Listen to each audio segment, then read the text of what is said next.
ಜನನೀಂ ಶಾರದಾಂ ದೇವೀಂ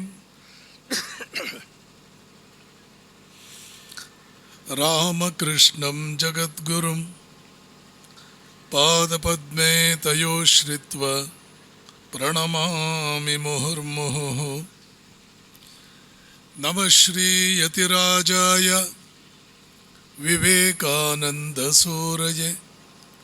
ಸಚ್ಚಿತ್ಸುಖಸ್ವರೂಪಾಯ ಸ್ವಾಮಿನೇ ತಾಪಹಾರಿಣೇ. ಮೂಕಂ ಕರೋತಿ ವಾಚಾಲಂ ಪಂಗುಂ ಲಂಘಯತೆ ಗಿರಿಂ ಯತ್ಕೃಪಾತಮಹಂ ವಂದೇ ಪರಮಾನಂದಮಾಧವಂ. ವೀರೇಶ್ವರಾನಂದದಯಾಮೃತಾಬ್ಧಿಂ ಶ್ರೀರಂಗನಾಥಂ ಚ ವಿಜ್ಞಾನಭಾನುಂ ಚಿದಾನಂದರೂಪ ಶ್ರೀಪುರುಷೋತ್ತಮಾರ್ಯಂ ಧ್ಯಾಯನ್ ಹೃದಯ ಸ್ಥಾನ್ ಕೃತಿನಂ ಹ್ಯವೈಮಿ. ಈ ಅದ್ಭುತವಾದ ವೇದಿಕೆ ಮೇಲೆ ಆಸೀನರಾಗಿರ್ತಕ್ಕಂಥ ನನ್ನ ಪ್ರೀತಿಯ ಸೋದರ ಸ್ವಾಮಿ ಜಗನ್ನಾಥಾನಂದಜಿ, ಈ ಕಾರ್ಯಕ್ರಮದ ಎಲ್ಲ ವ್ಯವಸ್ಥೆಯನ್ನು ಜವಾಬ್ದಾರಿಯನ್ನು ಹೊತ್ತು ಅತ್ಯಂತ ಅದ್ಭುತವಾದ ರೀತಿಯಲ್ಲಿ, ಚಿರಕಾಲ ನೆನಪಿಟ್ಟುಕೊಳ್ಳೋ ರೀತಿಯಲ್ಲಿ ಎಲ್ಲ ವ್ಯವಸ್ಥೆಗಳನ್ನು ಮಾಡಿದಂತಹ ಸನ್ಮಾನ್ಯ ಡಾಕ್ಟರ್ ಸುರೇಶ್ ಹೆಗ್ಡೆ ಅವರೇ, ಅವರಿಗೆ ಜೊತೆಯಾಗಿ ನಿಂತು ಫ್ರೆಂಡ್, ಫಿಲಾಸಫರ್ ಆ್ಯಂಡ್ ಗೈಡ್ ಆಗಿ ಕಾರ್ಯಕ್ರಮದ ಯಶಸ್ಸಿಗೆ ಕಾರಣೀಭೂತರಾದ ಹಿರಿಯರಾದ ಸನ್ಮಾನ್ಯ ಶ್ರೀ ಎಸ್ ಜೆ ನಾಯಕ್ ಅವರೇ, ಸನ್ಮಾನ್ಯ ಶ್ರೀ ಮುರಳೀಧರ್ ಪ್ರಭು ಅವರೇ, ಸನ್ಮಾನ್ಯರಾದ ಶ್ರೀ ಜಿ ಎಸ್ ಹೆಗ್ಡೆ ಅವರೇ, ಸನ್ಮಾನ್ಯರಾದ ಶ್ರೀ ಆನಂದ್ ನಾಯಕ್ ಅವರೇ, ತಾಯಿ ಸುಧಾ ಶಾನ್ಭಾಗ್ರವರೇ, ಸನ್ಮಾನ್ಯ ಶ್ರೀ ಗಜಾನನ ಮಡಿವಾಳ್ರವರೇ, ಇನ್ನೂ ಆಸೀನರಾಗಿರ್ತಕ್ಕಂಥ ಎಲ್ಲ ಗೌರವಾನ್ವಿತ ಗಣ್ಯ ಮಾನ್ಯರೇ, ತಾಯಂದಿರೇ, ಸಜ್ಜನ ಬಂಧುಗಳೇ, ಅದೇ ರೀತಿಯಲ್ಲಿ ಮಾನ್ಯ ಶ್ರೀ ಸಾಯಿ ರಾಜೇಶ್ ಹಾಗೂ ಶ್ರೀ ಗಣೇಶ್ ಅವರೇ, ಬಹಳ ವ್ಯವಸ್ಥಿತವಾದ ಅತ್ಯಂತ ಅಚ್ಚುಕಟ್ಟಾದ ಕಾರ್ಯಕ್ರಮವೊಂದರಲ್ಲಿ ಭಾಗವಹಿಸಿದ ತೃಪ್ತಿ ನನಗಾಗ್ತಾ ಇದೆ. ಬಹುಶಃ ನನ್ನ ಜೀವನದಲ್ಲಿ ಒಂದು 3-4 ಕಾರ್ಯಕ್ರಮಗಳಲ್ಲಿ ನಾನು ಭಾಗವಹಿಸಿರಬಹುದು. ನನ್ನ ಸಾರ್ವಜನಿಕ ಜೀವನ ಪ್ರಾರಂಭವಾಗಿದ್ದು 1980ರಲ್ಲಿ. ಕಾರ್ಯಕ್ರಮಗಳು 46 ವರ್ಷಗಳಿಂದ, ಅದರಲ್ಲೂ ಸನ್ಯಾಸ ಆದ ಮೇಲೆ 93ರಿಂದ ಈಚೆಗೆ ವಿದೇಶಗಳಿಗೂ ಹೋಗಿ ಅಲ್ಲೂ ಭಾಗವಹಿಸುವಂತಹ ಸಂದರ್ಭಗಳು ಬಂದು, ಬಹುಶಃ ಹೆಚ್ಚು ಕಡಿಮೆ ಯುರೋಪಿನ ಎಲ್ಲ ಪ್ರಮುಖ ದೇಶಗಳು, ಅಮೆರಿಕ, ಏಷ್ಯಾದ ಒಂದಷ್ಟು ಪ್ರಮುಖ ದೇಶಗಳು, ಇಲ್ಲೆಲ್ಲ ಹೋಗಿ ವಿಶ್ವವಿದ್ಯಾಲಯದಿಂದ ಹಿಡಿದು ಅಂತಾರಾಷ್ಟ್ರೀಯ ಕ್ರೀಡಾ ಟೂರ್ನಮೆಂಟ್ಸ್, ಅಲ್ಲಿಂದ ಹಿಡಿದು ಅಂತಾರಾಷ್ಟ್ರೀಯ ಯೋಗ ಕಾರ್ಯಕ್ರಮಗಳು ಮತ್ತು Indian high commissioner office, Indian ambassadors office ಇತ್ಯಾದಿಗಳು, BBC ಇಂಟರ್ವ್ಯೂಗಳು, ಇದೆಲ್ಲ ನನ್ನ ಪಾಲಿನ ಅನುಭವದಲ್ಲಿ ಸೇರಿಕೊಂಡಿವೆ. ಆದರೆ ಇವತ್ತಿನ ಕಾರ್ಯಕ್ರಮಕ್ಕೆ ಒಂದು ವಿಶೇಷವಾದ ಸ್ಥಾನ ಇದೆ. ಯಾವ ದೃಷ್ಟಿಕೋನದಿಂದಲೂ ಇಷ್ಟು ಬೃಹತ್ ಜನಸ್ತೋಮ ಇದ್ದಾಗಲೂ ಕೂಡ ಸ್ವಲ್ಪವೇ ಇಂಗ್ಲೀಷಲ್ಲಿ ಹೇಳ್ತಾರೆ ಟ್ರೇಸ್, ಲವಲೇಶವೂ ಕೂಡ ಇಲ್ಲಿ ಅಶಿಸ್ತು ಕಾಣಲಿಲ್ಲ. ಸಾಮಾನ್ಯವಾಗಿ ಕಾರ್ಯಕ್ರಮಗಳಲ್ಲಿ ಅಶಿಸ್ತಿಗೆ ಬಹಳ ಮಟ್ಟಿಗೆ ಕಾರಣರಾಗೋರು ಕಾರ್ಯಕ್ರಮದ ನಿರೂಪಕರು. ಅವರು ಕಾರ್ಯಕ್ರಮವನ್ನು ಹಾಳುಗೆಡುವಷ್ಟು ಮತ್ತಾರೂ ಕೂಡ ಕಾರ್ಯಕ್ರಮವನ್ನು ಹಾಳುಗೆಡುವುದಿಲ್ಲ. ಬಹುಶಃ ಜೀವನದಲ್ಲೇ ಅತ್ಯಂತ ಅಪರೂಪಕ್ಕೆ ಕಾರ್ಯಕ್ರಮದ ನಿರೂಪಕರು ಬಹಳ ಅಚ್ಚುಕಟ್ಟಾಗಿ ತಮ್ಮ ಕರ್ತವ್ಯವನ್ನು ನಿರ್ವಹಿಸಿದ್ದನ್ನು ಪ್ರಥಮ ಬಾರಿಗೆ ನೋಡಿದೆ ಅಂತ ಅನ್ಬೋದು. ಒಂದು 4-6 ಸಲ ನೋಡಿರಬಹುದು. ಆದರೆ ನಿಜಕ್ಕೂ ಇಡೀ ಜೀವಮಾನದಲ್ಲಿ ಸ್ವಲ್ಪವೂ ಬೇಜಾರಿಗೆ ಕಾರಣವಾಗದೆ, ಬೇಸರಕ್ಕೆ ಕಾರಣವಾಗದೆ ಎಷ್ಟು ಚೆನ್ನಾಗಿ ಮಾಡ್ತಾ ಇದ್ದಾರೆ ಇವರು, ಎಷ್ಟು ಚೆನ್ನಾಗಿ ಮಾಡ್ತಾ ಇದ್ದಾರೆ ಇವರು ಅಂತ 4-6 ಸಲ ನನ್ನ ಮನಸ್ಸಿನಲ್ಲಿ ಅನಿಸಿದ್ದು ಇದೇ ಮೊದಲ ಕಾರ್ಯಕ್ರಮ. ಅವರೇನೋ ಕನ್ನಡ ಪಂಡಿತರು ಇರಬಹುದು, ಅವ್ರಿಗೇನೋ ಭಾಷಾ ಪಾಂಡಿತ್ಯ, ಭಾಷಾ ಪ್ರೌಢಿಮೆ ಇರಬಹುದು. ಆದರೆ ಅಲ್ಲಿ ಬಂದು ಧ್ವನಿವರ್ಧಕದ ಮುಂದೆ ನಿಂತು ಪ್ರಾರಂಭದಿಂದಲೂ ಹಿಡಿದು ಈಗ ವಂದನಾರ್ಪಣೆ ಆಗುವವರೆಗೆ ಒಬ್ಬೊಬ್ಬರೂ ಮಾತನಾಡಿದ್ದು ನೋಡಿದ್ರೆ ಆಮೇಲೆ ಅನ್ನಿಸ್ತು, SLC ರಿಸಲ್ಟಲ್ಲಿ ಯಾವಾಗಲೂ ಫಸ್ಟು ಇಲ್ಲ ಸೌತ್ ಕೆನರಾ ಇಲ್ಲ ನಾರ್ತ್ ಕೆನರಾ ಯಾಕೆ ಬರುತ್ತೆ? SLCನಲ್ಲಿ ಫಸ್ಟ್ ಅಲ್ಲ. ರಾಜಕಾರಣವನ್ನು ನೋಡಿ, ಪತ್ರಿಕೋದ್ಯಮವನ್ನು ನೋಡಿ, ಮಿಲ್ಟ್ರಿಯಲ್ಲಿ ಕೆಲಸ ಮಾಡಿರ್ತಕ್ಕಂಥವರನ್ನು ನೋಡಿ, ಡಾಕ್ಟರ್ಗಳನ್ನು ನೋಡಿ, ಸಂಸ್ಕೃತ ಭಾಷೆ ಮೇಲೆ ಹಿಡಿತ ಪಾಂಡಿತ್ಯ ಇರ್ತಕ್ಕಂಥ ಜನರನ್ನು ನೋಡಿ, ಸನ್ಯಾಸವನ್ನು ಇಷ್ಟಪಟ್ಟು ಉನ್ನತ ಮಟ್ಟದ ಜೀವನಕ್ಕೆ ಧಾವಿಸಬೇಕು ಅಂತ ಆಸೆ ಪಡುವ ಯುವಕರನ್ನು ನೋಡಿ, ಯಾವುದಾದರೂ ಹಾಡು, ಒಂದು ಸಂಗೀತ, ಒಂದು ವೇದ ಪಠನ ಸರಿಯಾಗಿ ಉದಾತ್ತ ಅನುದಾತ್ತ ಸ್ವರಿತಗಳನ್ನು ಸರಿಯಾಗಿ ಉಚ್ಚರಿಸಿ ಬಹಳ ಚೆನ್ನಾಗಿ ಮಾಡ್ತಾ ಇದ್ದಾರೆ ಇವರು ಅನ್ನುವ ಭಾವನೆ ನಮ್ಮಲ್ಲಿ ಸೃಷ್ಟಿಯಾಗಬೇಕು.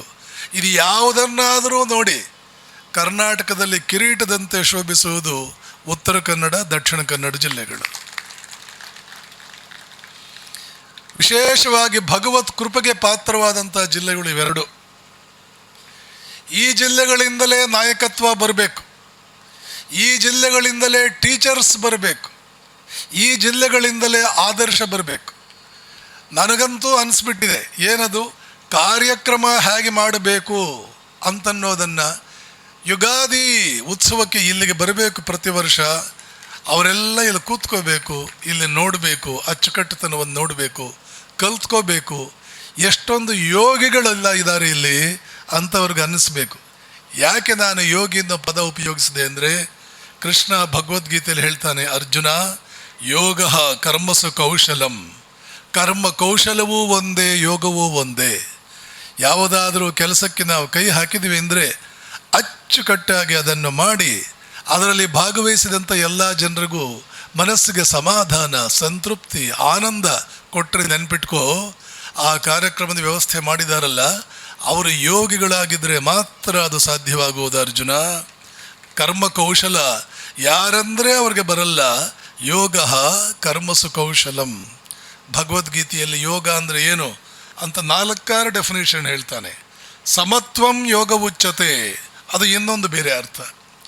ಯೋಗ ಕರ್ಮಸು ಕೌಶಲಂ, ಕರ್ಮ ಕೌಶಲವೂ ಕೂಡ ಯೋಗ. ಈ ದೃಷ್ಟಿಕೋನದಿಂದ ನೋಡಿದರೆ ಅತ್ಯಂತ ಉನ್ನತ ಮಟ್ಟದಲ್ಲಿ 100ಕ್ಕೆ 100 ಶಿಸ್ತು ಬದ್ಧತೆಯನ್ನು ಕಾಪಾಡಿಕೊಂಡು ಬಂದ ಶ್ರೋತೃಗಳು ಯೋಗಿಗಳೇ. ಅವರು ಅಷ್ಟು ಚೆನ್ನಾಗಿ ಕುಳಿತುಕೊಳ್ಳೋದಕ್ಕೆ ಪ್ರೇರಣೆ ನೀಡಿದ್ರಲ್ಲ ವೇದಿಕೆ ಮೇಲಿಂದ. ಅವರ ಮನಸ್ಸು ಆ ಕಡೆ ಈ ಕಡೆ ಹೋಗದಂತೆ ಎಲ್ಲರ ಮನಸ್ಸು ವೇದಿಕೆ ಕಡೆಗೇನೇ ಇರಬೇಕು ಅಂತ ಎಚ್ಚರ ವಹಿಸಿ ವೇದಿಕೆಯಿಂದ ಹಲವಾರು ನಿರ್ವಹಣೆಗಳನ್ನು ಏನು ತಗೊಂಡ್ರು ಜನ, ಅವರೆಲ್ಲ ಯಶಸ್ವಿಯಾಗಿ ಅಚ್ಚುಕಟ್ಟಾಗಿ ತಮ್ಮ ಕರ್ತವ್ಯ ನಿರ್ವಹಿಸಿದ್ರಲ್ಲ, ಅವರೂ ಯೋಗಿಗಳೇ, ಅವರು ಯೋಗಿಗಳೇ. ಒಂದು ರೀತಿಯಲ್ಲಿ ಇದೊಂದು ಯೋಗಿಗಳ ಸಮಾವೇಶ. ವರ್ಷದ ಪ್ರಾರಂಭ ಆಗಬೇಕಾದ್ದು ಯೋಗಿಗಳ ಸಮಾವೇಶದಿಂದಲೇ, ಮತ್ತಾವ ರೀತಿಯಲ್ಲಿ ವರ್ಷದ ಪ್ರಾರಂಭ ಆಗಬೇಕಾದ್ದು. ಯುಗಾದಿ ವರ್ಷ ಪೂರ್ತಿ ಹೀಗೆಯೇ ಇರಲಿ. ನಿಮ್ಮ ಪಕ್ಕದ ಊರಿನಲ್ಲಿರ್ತಕ್ಕಂಥ ಬನವಾಸಿಯ ಬಗ್ಗೆ ಕನ್ನಡದ ಆದಿಕವಿ ಪಂಪ ಹೇಳ್ತಾನೆ. ಬನವಾಸಿ ಬೇರೆ ಅಲ್ಲ, ಕುಮುಠ ಬೇರೆ ಅಲ್ಲ. ಬನವಾಸಿಯನ್ನು ನೋಡಿ ಪಂಪ ಶ್ರೇಷ್ಠ ಕವಿ, ಕನ್ನಡದ ಶ್ರೇಷ್ಠ ಕವಿಗಳದೊಬ್ಬನಾದ ಪಂಪ ಹೇಳ್ತಾನೆ, ತೆಂಕಣ ಗಾಳಿ ಸೋಂಕೆದೊಡೋಂ, ತೆಂಕಣ ಗಾಳಿ ಸೋಂಕೆದೊಡೇಂ.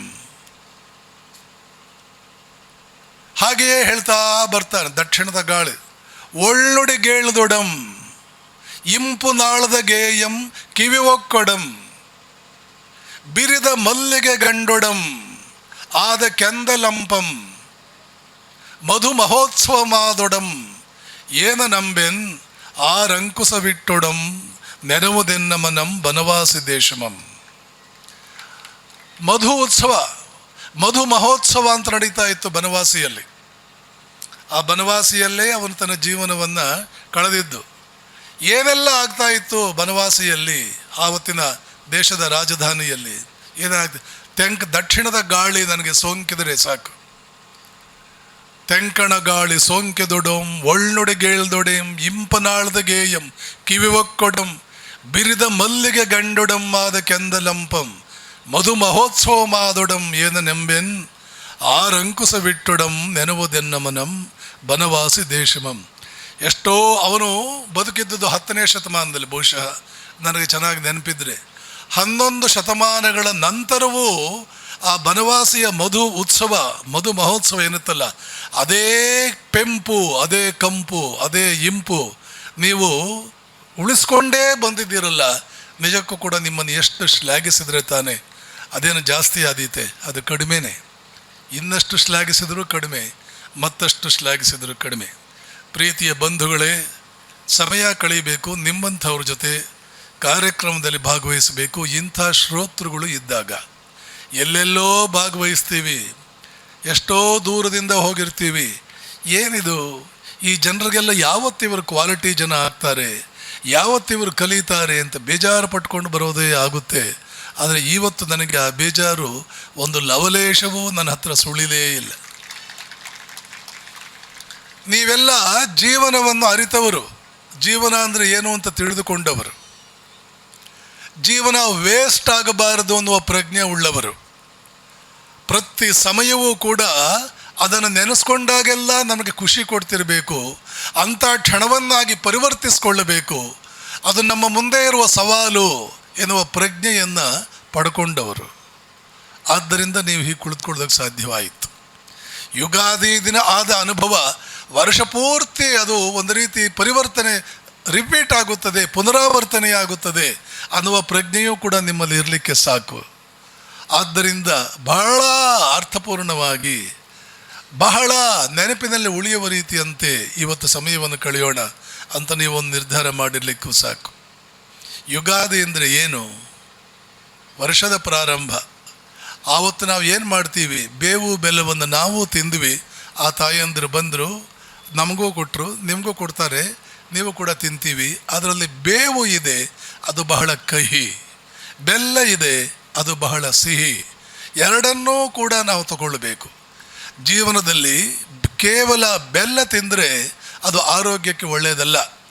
ಕೇವಲ ಬೇವು ತಿಂದರೆ ಆರೋಗ್ಯಕ್ಕೇನೋ ಒಳ್ಳೆಯದೇ, ಆದರೆ ರಸಾಸ್ವಾದನೆ ಮಾಡುವುದಕ್ಕಾಗೋದಿಲ್ಲ. ಬೇವಿನಲ್ಲಿ ಆರೋಗ್ಯ ಇದೆ, ಬೆಲ್ಲದಲ್ಲಿ ರಸ ಇದೆ. ಜೀವನದಲ್ಲಿ ಯಾವಾಗಲೂ ಕೂಡ ನಮಗೆ ಹಿತವಾದ್ದು ಮತ್ತು ಮನಸ್ಸಿಗೆ ಆಕರ್ಷಣೀಯವಾದ್ದು, ಇಂಗ್ಲೀಷಲ್ಲಿ ಹೇಳ್ತೀವಿ the pleasant and the beneficial. ಆಸ್ವಾದಿಸುವುದಕ್ಕೆ ಬಹಳ ಖುಷಿಯಾಗಬೇಕು. ಇನ್ನಷ್ಟು ಬೇಕು ನನಗಿದು, ಇನ್ನಷ್ಟು ಬೇಕು ನನಗಿದು ಅಂತ ಅನ್ನಿಸ್ತಿರಬೇಕು, ಅದು ಬೆಲ್ಲ. ಆದರೆ ಎಷ್ಟೋ ಸಂದರ್ಭಗಳಲ್ಲಿ ಯಾವುದು ಇನ್ನಷ್ಟು ಬೇಕು ಇನ್ನಷ್ಟು ಬೇಕು ಅಂತ ಅನಿಸುತ್ತೆ, ಅದು ನಮ್ಮ ಜೀವನವನ್ನು ಹಾಳು ಮಾಡುವಂಥ ಸಂದರ್ಭಗಳು ಇರುತ್ತೆ. ಮನಸ್ಸಿಗೆ ಬಹಳ ಖುಷಿ ಕೊಡುವಂಥದ್ದು ನಮ್ಮ ಆರೋಗ್ಯಕ್ಕೆ ಹಾನಿಕರ. ಮನಸ್ಸನ್ನು ಆಹ್ಲಾದಕತೆ ಆ ಕಡೆಗೆ ತಗೊಂಡು ಹೋಗುವಂಥದ್ದು ಅದು ಎಷ್ಟೋ ಸಂದರ್ಭಗಳಲ್ಲಿ ನಮ್ಮ ಜೀವನವನ್ನು ರೂಯಿನ್ ಮಾಡಬಲ್ಲದು, ಹಾಳುಗೈಯಬಲ್ಲದು. ಇವೆರಡನ್ನೂ ಸಮಸಮವಾಗಿ ತೆಗೆದುಕೊಳ್ಳಬೇಕಾದ್ದೇ ಜೀವನದ ಪ್ರೌಢಿಮೆ, ಜಾಣ್ಮೆ. ಅದೇ ಜಾಣ್ಮೆ. ಕಠೋಪನಿಷತ್ತಿನಲ್ಲಿ ಯಮ ನಚಿಕೇತನಿಗೆ ಇದನ್ನು ಸ್ಪಷ್ಟವಾಗಿ ಹೇಳ್ತಾನೆ. ಶ್ರೇಯಶ್ಚ ಪ್ರೇಯಶ್ಚ ಮನುಷ್ಯಮೇತಃ. ನಚಿಕೇತ, ಶ್ರೇಯಸ್ಸು ಮತ್ತು ಪ್ರೇಯಸ್ಸು ಎರಡೂ ಕೂಡ ಮನುಷ್ಯನನ್ನು ಸಮೀಪಿಸುತ್ತವೆ. ಶ್ರೇಯಸ್ಸು ಅಂತಂದರೆ ಏನು? ಯಾವುದನ್ನು ಮಾಡ್ತಾ ಹೋಗೋದ್ರಿಂದ ನೀವು ಬೆಳೆಯುತ್ತೀರಿ, ನಿಮ್ಮ ಸಾಮರ್ಥ್ಯಗಳು ಜಾಸ್ತಿ ಆಗುತ್ತವೆ, ನಿಮ್ಮ ಸದ್ಗುಣಗಳು ಜಾಸ್ತಿ ಆಗುತ್ತವೆ, ನಿಮ್ಮ ವ್ಯಕ್ತಿತ್ವಕ್ಕೆ ಗೌರವ ಬರುತ್ತದೆ, ಕಳೆ ಬರುತ್ತದೆ, ಬಹುಜನ ಮಾನ್ಯರಾಗ್ತೀರಿ. ನೀವು ಬೀದಿಯಲ್ಲಿ ನಡ್ಕೊಂಡು ಹೋಗ್ತಾ ಇದ್ದರೆ ನಮ್ಮನೆಗೆ ಬನ್ನಿ, ನಮ್ಮನೆಗೆ ಬನ್ನಿ ಅಂತ ಜನ ಕರೆಯೋದಕ್ಕೆ ಪ್ರಾರಂಭ ಮಾಡ್ತಾರೆ. ರೇಡಿಯೋದವರು, ನ್ಯೂಸ್ ಪೇಪರ್ನವರು, ಟಿ ವಿಯವರು ನಿಮಗೆ ಇಂಟರ್ವ್ಯೂ ಮಾಡೋದಕ್ಕೆ ತಿಂಗಳಿಗೊಬ್ಬರು, 15 ದಿನಕ್ಕೊಬ್ಬರು, ದಿನಕ್ಕೊಬ್ಬರು ಬರ್ತಿರ್ತಾರೆ. ನಿಮ್ಮ ವ್ಯಕ್ತಿತ್ವ ಸಮಾಜಕ್ಕೆ ಒಂದು ಒಡವೆಯಾಗಿದೆ, ಒಂದು ಆಭರಣವಾಗಿದೆ. ಯಾವ ಮನುಷ್ಯ ಈ ಮಟ್ಟಕ್ಕೆ ಏರಿದಾನೋ ಅವನು ಆ ಮಟ್ಟಕ್ಕೆ ಏರುವುದಕ್ಕೆ ಕಾರಣ ಹಲವಾರು ವರ್ಷಗಳಿಂದ ಅವನು ಶ್ರೇಯಸ್ಕರವಾದ್ದನ್ನೇ ಮಾಡಿಕೊಂಡು ಬಂದ. 2 ಪದಗಳಲ್ಲಿ ಹೇಳಬೇಕು ಅಂದರೆ ಸದ್ಗುಣಗಳನ್ನು ಬೆಳೆಸಿಕೊಂಡು ಬಂದ, ಸಾಮರ್ಥ್ಯಗಳನ್ನು ಬೆಳೆಸಿಕೊಂಡು ಬಂದ. ಸದ್ಗುಣಗಳನ್ನು ಬೆಳೆಸ್ಕೊಂಡು ಬಂದ, ಸಾಮರ್ಥ್ಯಗಳನ್ನು ಬೆಳೆಸ್ಕೊಂಡು ಬಂದ. ಇದು ಶ್ರೇಯ. ಶ್ರೇಯಶ್ಚ ಪ್ರೇಯಶ್ಚ, ಪ್ರೇಯ ಕೂಡ ಅವನನ್ನು ಸಮೀಪಿಸ್ತು. ಪ್ರೇಯ ಅಂದರೆ ಯಾವುದು? ಮನಸ್ಸಿಗೆ ಖುಷಿ ಕೊಡೋದು, ಆದರೆ ವ್ಯಕ್ತಿತ್ವವನ್ನು ಹಾಳು ಮಾಡಬಲ್ಲದು.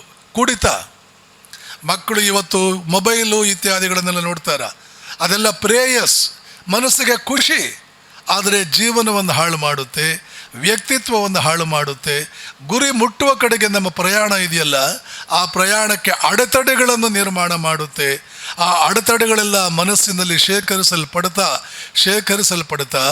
ಗುರಿ ಕಡೆಗೆ ನಾವು ಹೋಗಬೇಕು ಅನ್ನೋ ಬದ್ಧತೆ, ಪ್ರಾಮಾಣಿಕತೆಗಳಿಗೆ ಧಕ್ಕೆಯುಂಟು ಮಾಡಿ ಗುರಿಯೆಡೆಗೆ ನಮ್ಮ ಗಮನವೇ ಹೋಗದಂತೆ ನೋಡಿಕೊಂಡು ಬಿಡುತ್ತೆ ಒಂದು ದಿನ. ಇದು ಪ್ರೇಯ. ಮನಸ್ಸಿಗೇನೋ ಪ್ರಿಯ,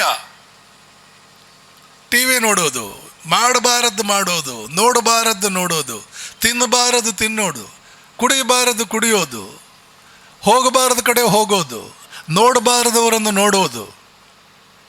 ಯಾಕೆ? ಅವೆಲ್ಲ ಆಹ್ಲಾದಕರ, ಕಣ್ಣಿಗೆ ಒಂದು ಆಕರ್ಷಣೆ, ಕಿವಿಗೆ ಒಂದು ಏನೋ ಕೆಲವು ಮಾತುಗಳಿದೆ, ಅದು ಕಿವಿಗೆ ಆಕರ್ಷಣೆ. ಕೆಲವು ದೃಶ್ಯಗಳಿವೆ, ಮತ್ತೊಮ್ಮೆ ಮನಸ್ಸಿಗೆ ಆಕರ್ಷಣೆ. ಕೆಲವು ಸ್ನೇಹಿತರಿದ್ದಾರೆ, ಅವ್ರ ಜೊತೆ ಹೋಗೋದಕ್ಕೆ ಮನಸ್ಸಿಗೆ ಬಹಳ ಖುಷಿ. ಮನಸ್ಸಿಗೆ ಖುಷಿ, ಇಲ್ಲೆಲ್ಲ ಕಡೆ ಮನಸ್ಸಿಗೆ ಖುಷಿ. ಯಾವುದು ಮನಸ್ಸಿಗೆ ಖುಷಿಯೋ ಅದು ನಮ್ಮ ಉದ್ಧಾರಕ್ಕೆ ಕಾರಣೀಭೂತವಾಗಬೇಕಂತೇನಿಲ್ಲ. ಈಗ ಅದು ಮನಸ್ಸಿಗೆ ಖುಷಿ. ಇದು ರಾಜಸಿಕ ಸುಖ. ಕೃಷ್ಣ ಸುಖಗಳಲ್ಲಿ ಎಷ್ಟು ವಿಧ ಅಂತ ಗೀತೆಯಲ್ಲಿ ಹೇಳ್ತಾನೆ. ವಿಷಯೇಂದ್ರಿಯ ಸಂಯೋಗಾತ್ ಯತಗ್ರೇ ಅಮೃತೋಪಮಂ. ಪ್ರಾರಂಭದಲ್ಲಿ ಯಾವುದು ಅಮೃತದಂತೆ ಕಾಣುತ್ತೆ ಅರ್ಜುನ? ವಿಷಯ ಮತ್ತು ಇಂದ್ರಿಯ. ವಿಷಯ ಅಂದರೆ ಏನು? ಇಂದ್ರಿಯಗಳಿಗೆ ಬಹಳ ಖುಷಿ ಕೊಡುತ್ತೆ, ಆದರೆ ಹಾನಿಕಾರಕ. ಅದು ವಿಷಯ. ವಿಷಯ ಇಂದ್ರಿಯ ಸಂಯೋಗಾತ್ ಎತ್ತದಗ್ರೆ ಅಮೃತೋಪಮಂ. ಪ್ರಾರಂಭದಲ್ಲಿ ಅಮೃತದಂತೆ ಕಾಣುತ್ತದೆ, ಪರಿಣಾಮೇ ವಿಷಮಿವ.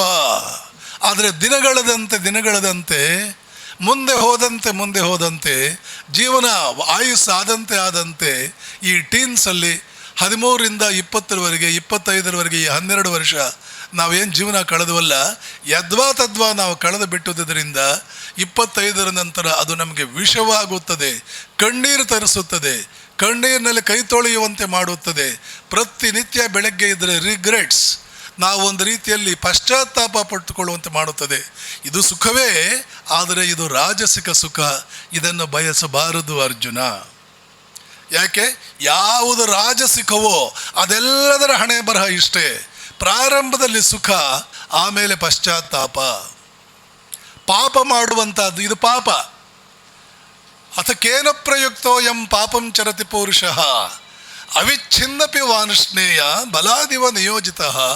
ಅರ್ಜುನ ಕೃಷ್ಣನ ಕೇಳಿದ, ಯಾರೋ ಕೈಗಳನ್ನು ಹಿಡಿದಿಟ್ಟುಕೊಂಡು ಬಲವಂತವಾಗಿ ಕೈ ಕಟ್ಟಿ ಬಲವಂತವಾಗಿ ಪಾಪ ಮಾಡಿಸ್ತಾ ಇದ್ದಾರೆ ಅನ್ನೋ ರೀತಿಯಲ್ಲಿ ಅಸಹಾಯಕರಾಗಿ ಗೊತ್ತಿದ್ದು ಪಾಪ ಮಾಡ್ತೀವಲ್ಲ ಅರ್ಜುನ, ಕೃಷ್ಣ, ಕಾರಣ ಏನು? ಅರ್ಜುನ ಕೇಳ್ತಾನೆ.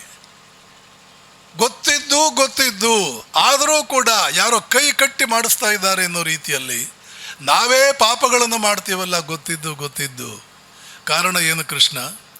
ಕೃಷ್ಣ ಹೇಳ್ತಾನೆ, ಕಾಮಯೇಷ ಕ್ರೋಧಯೇಷ ರಜೋಗುಣ ಸಮುದ್ಭವ.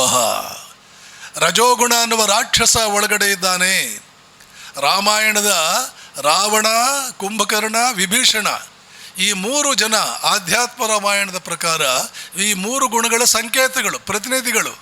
ವಿಭೀಷಣ ಸತ್ವಗುಣಿ, ರಾವಣ ರಜೋಗುಣಿ, ಕುಂಭಕರ್ಣ ತಮೋಗುಣಿ. ಕಲ್ಲಂತೆ ಬದುಕುವವನು ಆದರೆ ದುಷ್ಟ, ಅವನು ತಮೋಗುಣಿ ಕುಂಭಕರ್ಣ. ಚಟುವಟಿಕೆಯೇ ಇಲ್ಲ, 6 ತಿಂಗಳು ಊಟ, 6 ತಿಂಗಳು ನಿದ್ದೆ. ರಾವಣ ಮಾಡ್ತಾನೆ, ಆದರೆ ಪಾಪಗಳು 95%, ಪುಣ್ಯ ಕಾರ್ಯ 5%. ಇವನು ರಜೋಗುಣಿ, ಪಾಪಗಳ ತವರು ಮನೆ ಅದು. ಇನ್ನು ಸತ್ವಗುಣಿ ವಿಭೀಷಣ, ಅವನು ಪರಮಾತ್ಮನನ್ನು ಬಿಟ್ಟಿರಲಾರ, ಅಣ್ಣ ತಮ್ಮಂದಿರನ್ನು ಬೇಕಾದ್ರೆ ಬಿಡ್ತಾನೆ, ಪರಮಾತ್ಮನ ಬಿಟ್ಟಿರಲಿಲ್ಲ. ಶ್ರೇಯಸ್ಸು, ಅವನಿಗೆ ಕಷ್ಟಗಳು ಬಂದವು ಕೂಡ ಶ್ರೇಯಸ್ಕರವಾಗಿ ಇವತ್ತು ಒಬ್ಬ ಆದರ್ಶ ಪುರುಷನಾಗಿ ನಮ್ಮ ಮುಂದೆ ಉದಾಹರಣೆಯಾಗಿ ನಿಂತ ವಿಭೀಷಣ, ಅವನು ಸತ್ವಗುಣಿ. ಕಠೋಪನಿಷತ್ತಿನಲ್ಲಿ ನಚಿಕೇತನಿಗೆ ಏನು ಹೇಳ್ತಾನೆ ಯಮ? ಶ್ರೇಯಸ್ಸು ಪ್ರೇಯಸ್ಸು ಅಂತ ಎರಡು ಬರುತ್ತೆ. ಹೀಗೂ ಹೇಳಬಹುದು, ಸತ್ವಗುಣ ಶ್ರೇಯಸ್ಸಿನ ರೂಪದಲ್ಲಿ, ರಜೋಗುಣ ಪ್ರೇಯಸ್ಸಿನ ರೂಪದಲ್ಲಿ ಬರುತ್ತದೆ. ನಚಿಕೇತ, ಶ್ರೇಯಶ್ಚ ಪ್ರೇಯಶ್ಚ ಮನುಷ್ಯಮೇತಃ ತೌ ಸಂಪರೀತ್ಯ ವಿವಿನಕ್ತಿ ಧೀರ. ಧೀರನಾದವನು ಒಮ್ಮೆಲೇ ಬಲಿಯಾಗುವುದಿಲ್ಲ, ಅವುಗಳನ್ನು ಪರೀಕ್ಷೆ ಮಾಡ್ತಾನೆ, ಸ್ವಲ್ಪ ಅವರ ಬಗ್ಗೆ ವಿಶ್ಲೇಷಣೆ ಮಾಡ್ತಾನೆ. ಶ್ರೇಯೋ ಹಿ ಧೀರ ಅಭಿಪ್ರೇಯಸೋ ವೃಣೀತೆ. ಕೊನೆಗೆ ಧೀರನಾದವನು ಶ್ರೇಯಸ್ಸನ್ನು ಆರಿಸ್ಕೊಳ್ತಾನೆ. ಪ್ರೇಯೋ ಮಂದೋ ಯೋಗಕ್ಷೇಮಾತ್ ವೃಣೀತೆ. ಮಂದ ಬುದ್ಧಿ ಇರುವವನು ಪ್ರೇಯಸ್ಸನ್ನು ಆರಿಸ್ಕೊಳ್ತಾನೆ. ಮೊಬೈಲ್ ನೋಡೋದನ್ನು ತಗೊಳ್ತಾನೆ. ಶ್ರೇಯಸ್ಸನ್ನು ಬಯಸುವವನು ಓದುವುದನ್ನು ಆರಿಸ್ಕೊಳ್ತಾನೆ. ಇವನು ಮೊಬೈಲ್ ನೋಡಿಕೊಂಡು ಜೀವನ ಹಾಳು ಮಾಡಿಕೊಳ್ತಾನೆ, ಹೇಗೋ ಬದುಕ್ತಾನೆ. ಇಲ್ಲಿ ಅದನ್ನು ಸಾಂಕೇತಿಕವಾಗಿ ಬೇವು ಬೆಲ್ಲ, ಬೆಲ್ಲ ಪ್ರೇಯಸ್ಸು, ಬೇವು ಶ್ರೇಯಸ್ಸು. ಆದರೆ ಇಲ್ಲಿ ಸ್ವಲ್ಪ ಎರಡನ್ನು ಮಿಶ್ರ ಯಾಕೆ ಮಾಡಿದ್ದಾರೆ ಅಂದರೆ, ಇದು ಇರಲಿ, ಒಂದು ಸ್ವಲ್ಪ ಇರಲಿ. ಇಲ್ಲಿ ಪ್ರೇಯಸ್ಸು ಅಂತಿದೆಯಲ್ಲ, ಧರ್ಮಸಮ್ಮತವಾದ ಪ್ರೇಯಸ್ಸು ವೆಲ್ಕಮ್, ಸ್ವಾಗತ ಇದೆ ಅದಕ್ಕೆ. ಧರ್ಮಸಮ್ಮತವಾದ ಪ್ರೇಯಸ್ಸು ಇದೆ. ಮೈಸೂರು ಪಾಕ್ ತಿನ್ನೋದು ಏನು ತಪ್ಪು? ಹೋಳಿಗೆ ತಿನ್ನೋದು ಏನು ತಪ್ಪು? ಆದರೆ ಸಿಕ್ಕಾಪಟ್ಟೆ ತಿಂದುಬಿಡಬಾರ್ದು ಅಷ್ಟೇ.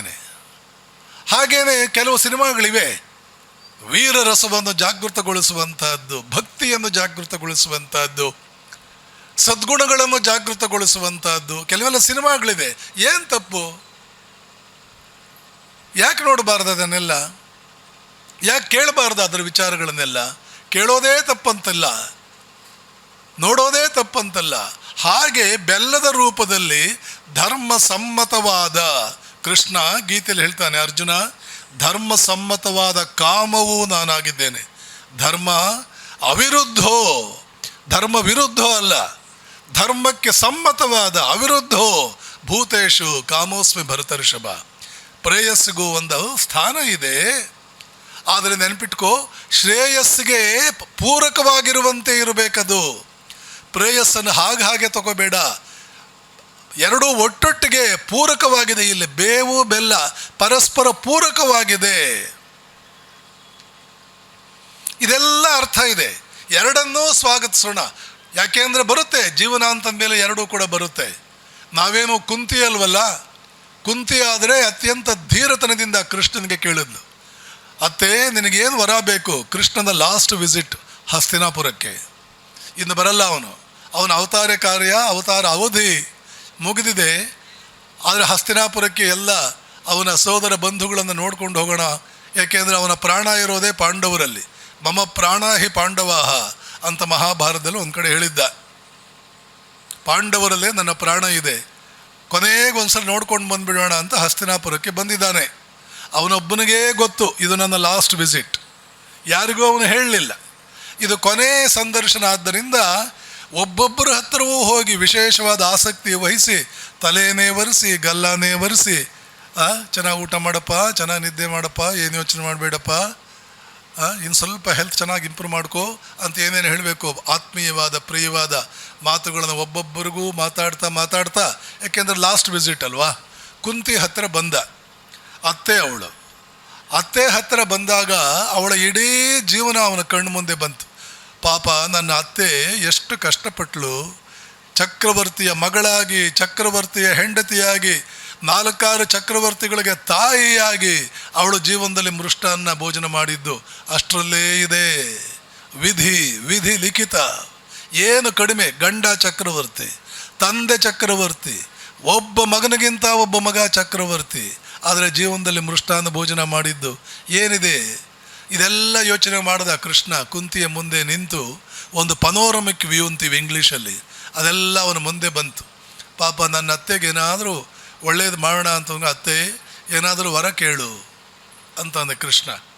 ಕುಂತಿ ವರ ಕೇಳ್ತಾಳೆ, ಭಾರತೀಯ ನಾರಿಯರೇ, ಇಂಥ ವರಗಳನ್ನು ಕೇಳುವುದನ್ನು ಕಲಿತುಕೊಳ್ಳಿ. ಸುಮ್ಮನೆ ಅಂಥ ಧೀರರಿಗೆ ಜನ್ಮ ಕೊಡ್ತಾಳ ಅವಳು? ವೀರನಾರಿ, ಧೀರನಾರಿ. ಸುಮ್ಮನೆ ಕೊಡ್ತಾಳ ಅಂಥ ಧೀರರಿಗೆ ಜನ್ಮ? ಯಾವುದ್ಯಾವುದೋ ಗರ್ಭದಲ್ಲಿ ಅಂಥ ಭಾಗವತೋತ್ತಮರು. ಯಾವ ಪಾಂಡವನನ್ನು ನೋಡ್ತೀರಿ ನೀವು?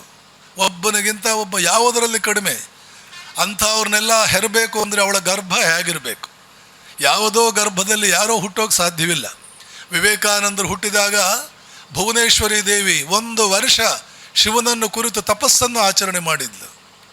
ಆದ್ದರಿಂದ ಬಂಗಾಳಿ ಸುಪ್ರಸಿದ್ಧ ಕವಿ ಗಿರೀಶ್ ಚಂದ್ರ ಘೋಷ್ ಆಕೆಯನ್ನು ಕುರಿತು ಒಂದು ಮಾತು ಹೇಳ್ತಾನೆ, ಅಮ್ಮ ನಿನ್ನದು ರತ್ನಗರ್ಭ, ರತ್ನಗರ್ಭ ನಾರಿ ರತ್ನ ಪ್ರಸವಿಲು ಬಿಭೋರ ಬಾಲ ಸನ್ಯಾಸಿ. ಎಂಥ ಸನ್ಯಾಸಿ ರತ್ನಕ್ಕೆ ಜನ್ಮ ಕೊಟ್ಟೆ, ನಿನ್ನದು ರತ್ನಗರ್ಭ ತಾಯಿ. ಭಾರತೀಯ ನಾರಿಗಳು ಹೀಗಾಗುವುದಕ್ಕೆ ಅವರು ಜನ್ಮ ಇರೋದಿಲ್ಲ. ಇದು ಸಾಮಾನ್ಯ ನಾಡಲ್ಲ. ಯಾರೋ ನರಿಗಳು, ಕುರಿಗಳು ಮತ್ತೊಂದು ಮಗದೊಂದು ಹುಟ್ಟುವ ನಾಡಿದಲ್ಲ. ಮತ್ತೊಮ್ಮೆ ಭಾಗವತದಲ್ಲಿ ಕೃಷ್ಣನನ್ನು ಕುರಿತು ಋಷಿಪುಂಗವರು ಒಂದು ವರ ಕೇಳ್ತಾರೆ, ಪರಮಾತ್ಮ ಒಂದು ವರ ಕೊಡು. ಏನು ವರ ಕೊಡಲಿ? ಜನ್ಮ ಜನ್ಮಕ್ಕೂ ಕೂಡ ನಾವು ಈ ದೇಶದಲ್ಲಿಯೇ ಹುಟ್ಟಿ ಬರಬೇಕು, ಭರತ ವರ್ಷದಲ್ಲೇ ನಾವು ಹುಟ್ಟಿ ಬರಬೇಕು, ಜನ್ಮ ಜನ್ಮಕ್ಕೂ ಅಂಥದ್ದೊಂದು ವರವನ್ನು ಕೊಡು. ಇದೆಲ್ಲ ಟೆಕ್ಸ್ಟ್ ಬುಕ್ಗಳಲ್ಲಿ ಬರಬೇಕು. ತಂದೆ ತಾಯಂದರು ತಮ್ಮ ಮಕ್ಕಳಿಗೆ ಹೇಳಬೇಕು, ಎಂಥ ನಾಡಿನಲ್ಲಿ ಹುಟ್ಟಿದೀಯಾ ಗೊತ್ತೇನೋ ನೀನು? ಈ ಭೂಮಿಯ ಬಣ್ಣ ನಿನಗೆ ಗೊತ್ತಿದೆಯೇನೋ? ಈ ಭೂಮಿಯ ಸಾಮರ್ಥ್ಯ ನಿನಗೆ ಗೊತ್ತಿದೆಯಾ?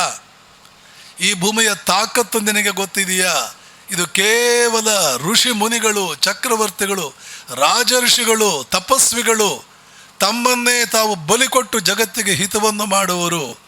ಯಾರ ಹೆಸರು ಹೇಳಿದರೆ ಜೀವನದಲ್ಲಿ ಮಾಡಿರೋ ಪಾಪಗಳೆಲ್ಲ ಹೋಗ್ಬಿಡುತ್ತೋ. ಪಾವಿತ್ರವೇ ಮೂರ್ತಿವೆತ್ತಂತಹ ನಾರಿಯರು, ಪತಿವ್ರತ ಶಿರೋಮಣಿಗಳು, ಮಹಾನ್ ತಪಸ್ವಿಗಳು. ದಧೀಚಿಯನ್ನು ನೋಡ್ತೀಯ, ವಸಿಷ್ಠ ಮಹರ್ಷಿಯನ್ನು ನೋಡ್ತೀಯ. ತನ್ನ 100 ಮಕ್ಕಳನ್ನು ಕೊಂದರೂ ಕೂಡ ವಿಶ್ವಾಮಿತ್ರನಿಗೆ ಅವನು ತಪಸ್ಸಿಗೆ ಅಂತ ಕುಳಿತಾಗ ಪ್ರತಿನಿತ್ಯ ಊಟ ಮಾಡಿಕೊಂಡು ತಗೊಂಡೋಗಿ ಕೊಟ್ಲಲ್ಲ ವಸಿಷ್ಠನ ಹೆಂಡತಿ ಅರುಂಧತಿ. ತನ್ನ ಮಕ್ಕಳನ್ನು ಕೊಂದವನಿಗೆ ಪ್ರತಿನಿತ್ಯ ಊಟ ತಗೊಂಡೋಗಿ ಕೊಟ್ಲಲ್ಲ, ಅವಳನ್ನು ಏನಂತ ವರ್ಣಿಸ್ತೀರಿ? ಇಂತಹ ರತ್ನಗರ್ಭಗಳು, ಇಂತಹ ಮಹಾನ್ ತಾಯಂದಿರು, ಅವರೆಲ್ಲ ಹುಟ್ಟಿದ ನಾಡು ಕಣೋ ಇದು.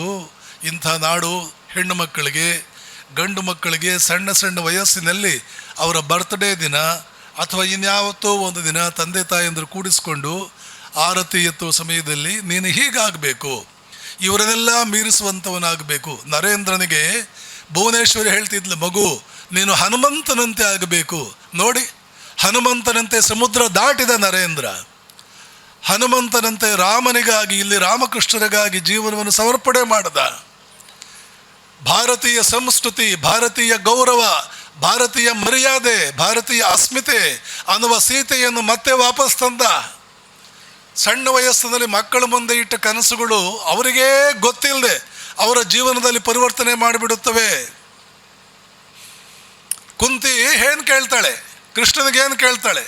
ಅತ್ತೆ ಏನಾದರೂ ವರ ಕೇಳು. ಏನು ಕೇಳ್ತಾಳೆ ಕುಂತಿ?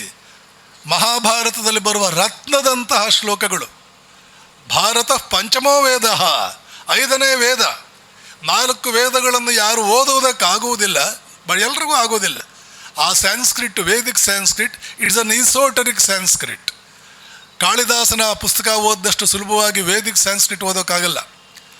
ಸಾಯಣಾಚಾರ್ಯರ ಭಾಷ್ಯವನ್ನೇ ಓದಿದರೂ ಕೂಡ ಎಷ್ಟೋ ಕಷ್ಟಪಡಬೇಕಾಗುತ್ತೆ. ಒಂದೊಂದು ಪದಕ್ಕೂ 20 ಅರ್ಥ ಇರುತ್ತೆ. ಈ ಸಂದರ್ಭದಲ್ಲಿ ಯಾವ ಪದ ಹಾಕ್ಕೋಬೇಕು? ಯಾಸ್ಕರು ಅದಕ್ಕೋಸ್ಕರವೇ ನಿರ್ವಚನ ಮಾಡಿದರು. ಅದನ್ನು ಯಾಸ್ಕ ನಿರುಕ್ತ ಅಂತ ಪುಸ್ತಕವನ್ನೇ ಬರೆದರು. ಉಕ್ತ, ನಿರುಕ್ತ, ಒಂದೊಂದು ಪದವನ್ನು ಬಿಡಿಸಿದರು. ಹಲಸಿನ ಹಣ್ಣು ಬಿಡಿಸದಂಗೆ ಬಿಡಿಸಿದರು. ಅಷ್ಟಾದರೂ ವೇದಿಕ್ ಸಂಸ್ಕೃತ್ ಭಾಳ ಕಷ್ಟ. ಆದ್ದರಿಂದ 4 ವೇದಗಳ ಸಾರವನ್ನು ಒಂದು ಕಡೆ ಹಾಕಿ 5ನೇ ವೇದವನ್ನು ನಿರ್ಮಾಣ ಮಾಡಿದರು. ಅದೇ ಮಹಾಭಾರತ. ಭಾರತ ಪಂಚಮೋ ವೇದ. ಯದಿ ಹಸ್ತಿ ತದನ್ಯತ್ರ ಎಮ್ಮೆ ಹಸ್ತಿ ನಕತ್ವಚಿತು. ಇದರಲ್ಲಿ ಯಾವುದಿದೆಯೋ ಅದು ಬೇರೆ ಕಡೆ ಇದೆ. ಮಹಾಭಾರತದಲ್ಲಿ ಯಾವುದು ಇದೆಯೋ ಅದು ಬೇರೆ ಕಡೆ ಇದೆ. ಇಲ್ಲಿ ಇದರಲ್ಲಿ ಯಾವುದಿಲ್ಲ ಅದು ಬೇರೆ ಎಲ್ಲೂ ಇಲ್ಲ. It's an exhaustive work. It exhaust every wisdom that a man is suppose to have.